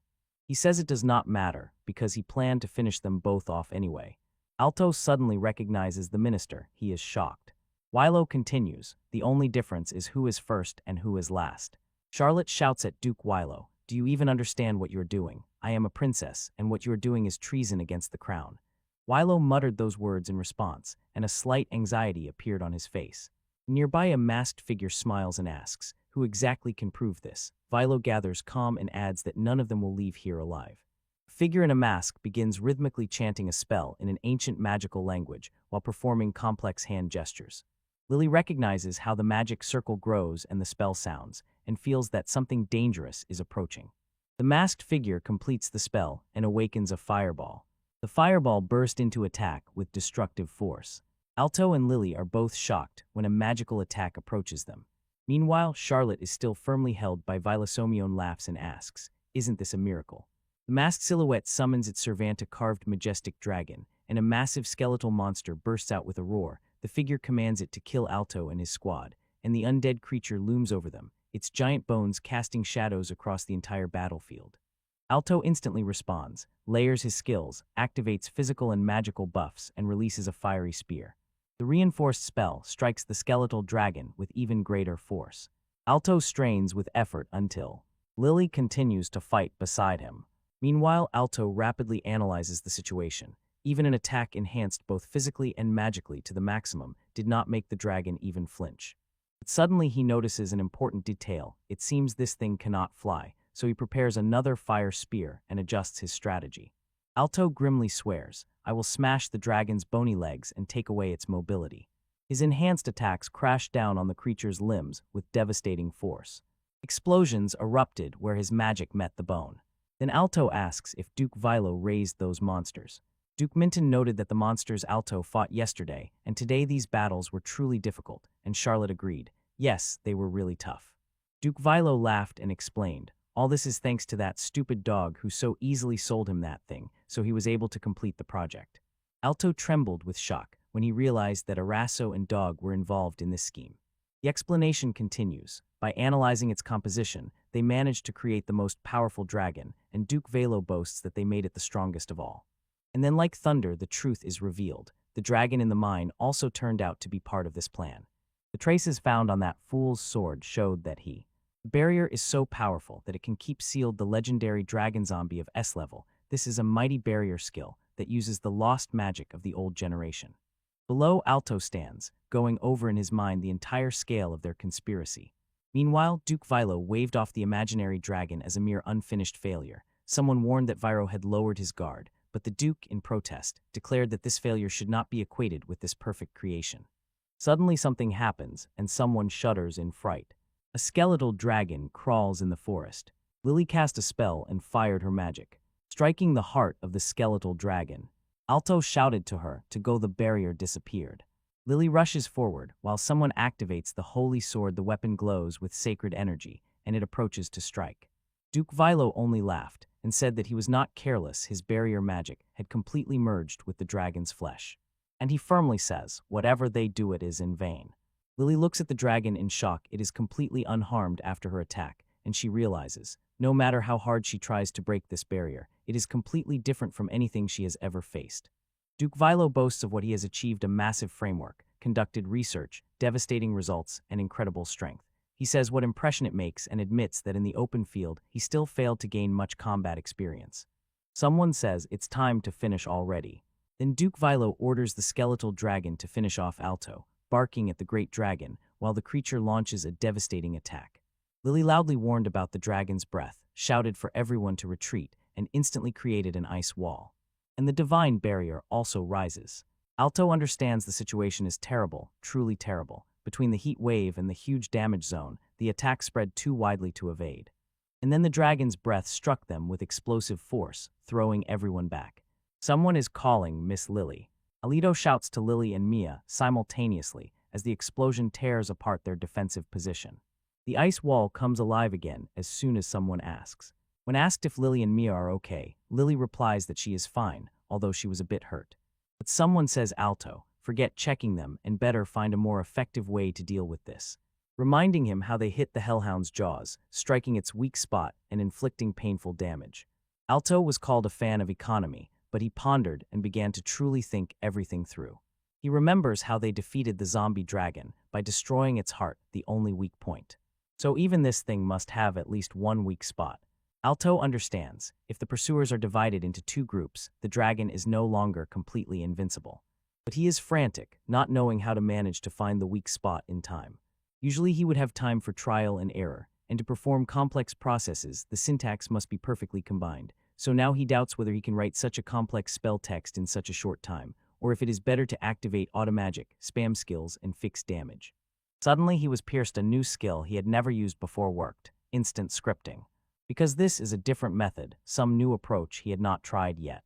Alto activates instant transcription, a spell that showers the opponent's body with fireballs, counts damage from each hit, and identifies the exact spot where the most damage is inflicted. Magical inscriptions and calculations began to appear rapidly.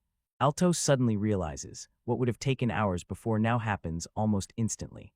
Alto activates the scan of weak spots. The observer notices that he continuously fires bursts of 32 shots again and again.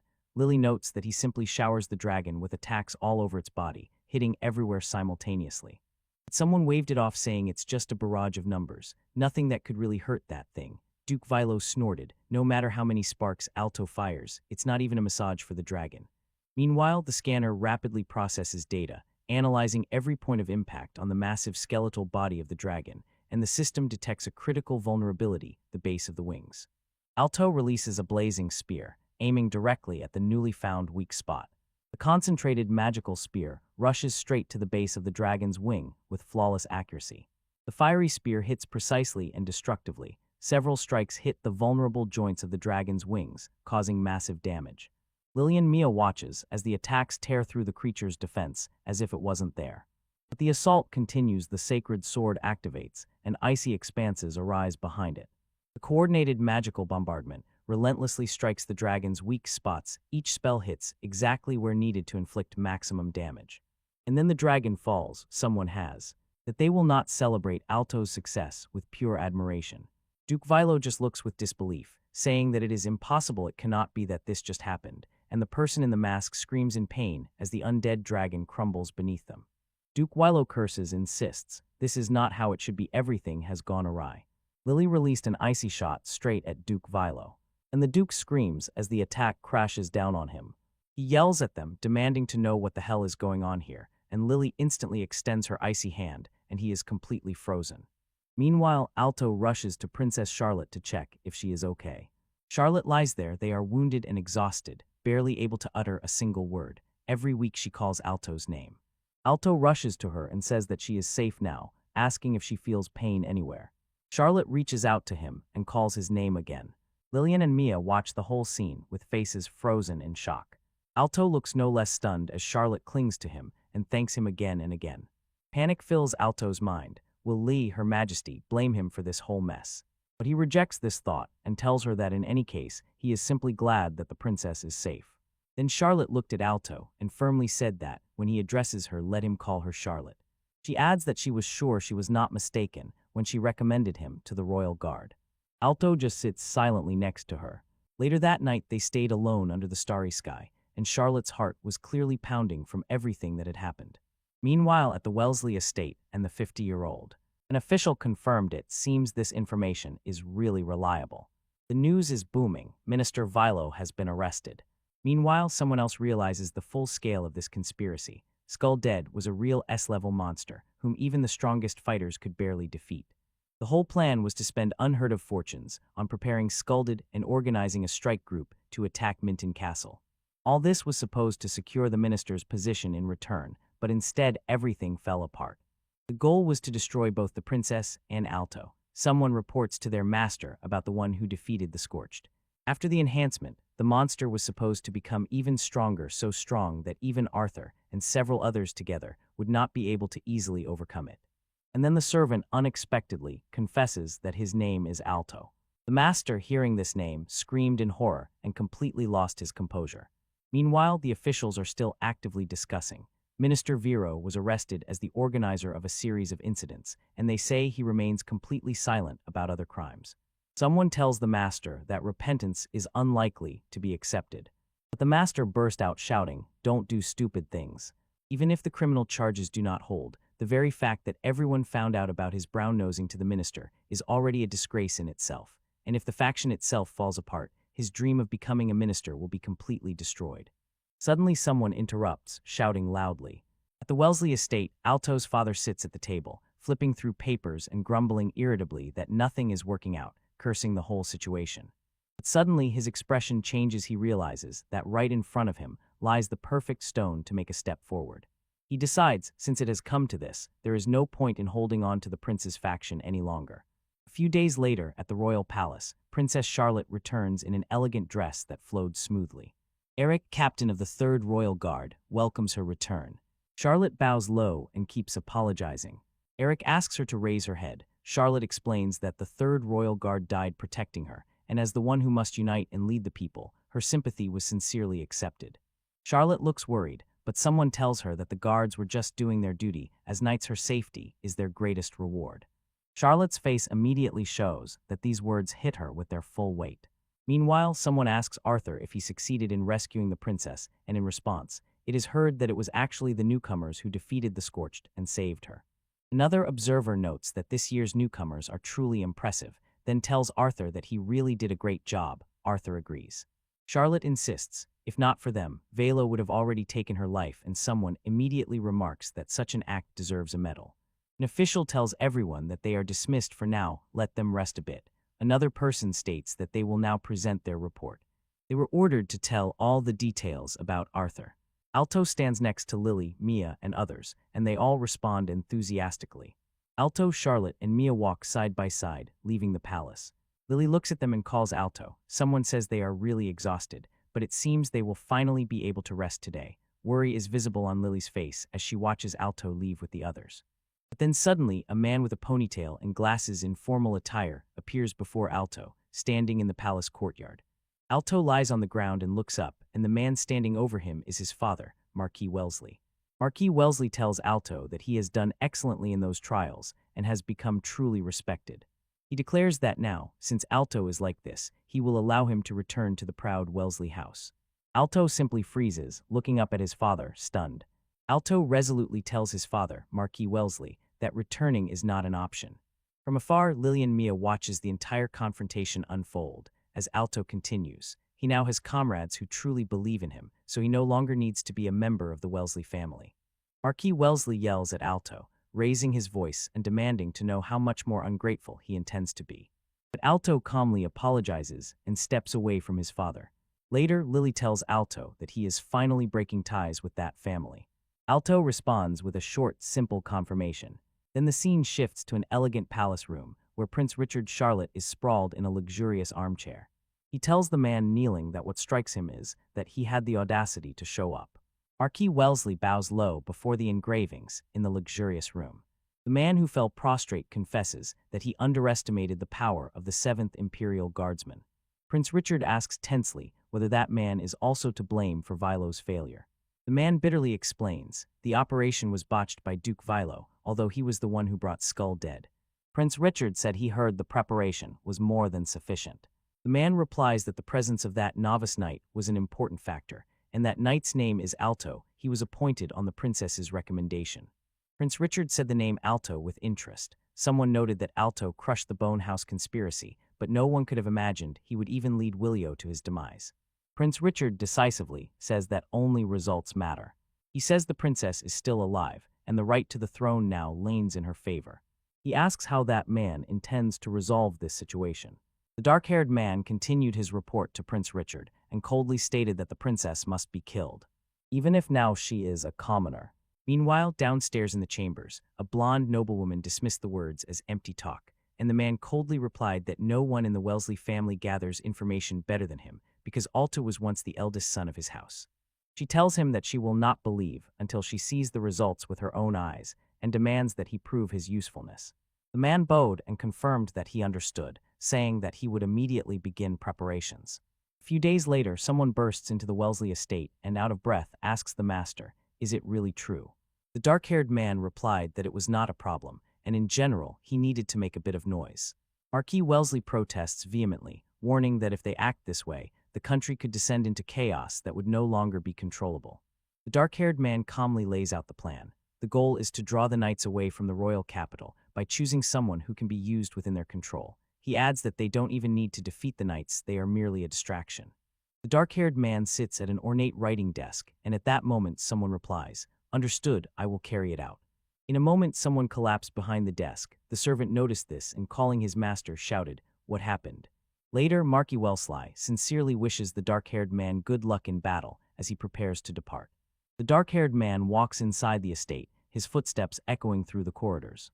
Someone wishes him luck, and he briefly nods in response. He walks on, the man's face becoming serious. He feels that he too will have to prepare for the worst, and decisively says that the large central Camilla will be used as part of their backup plan.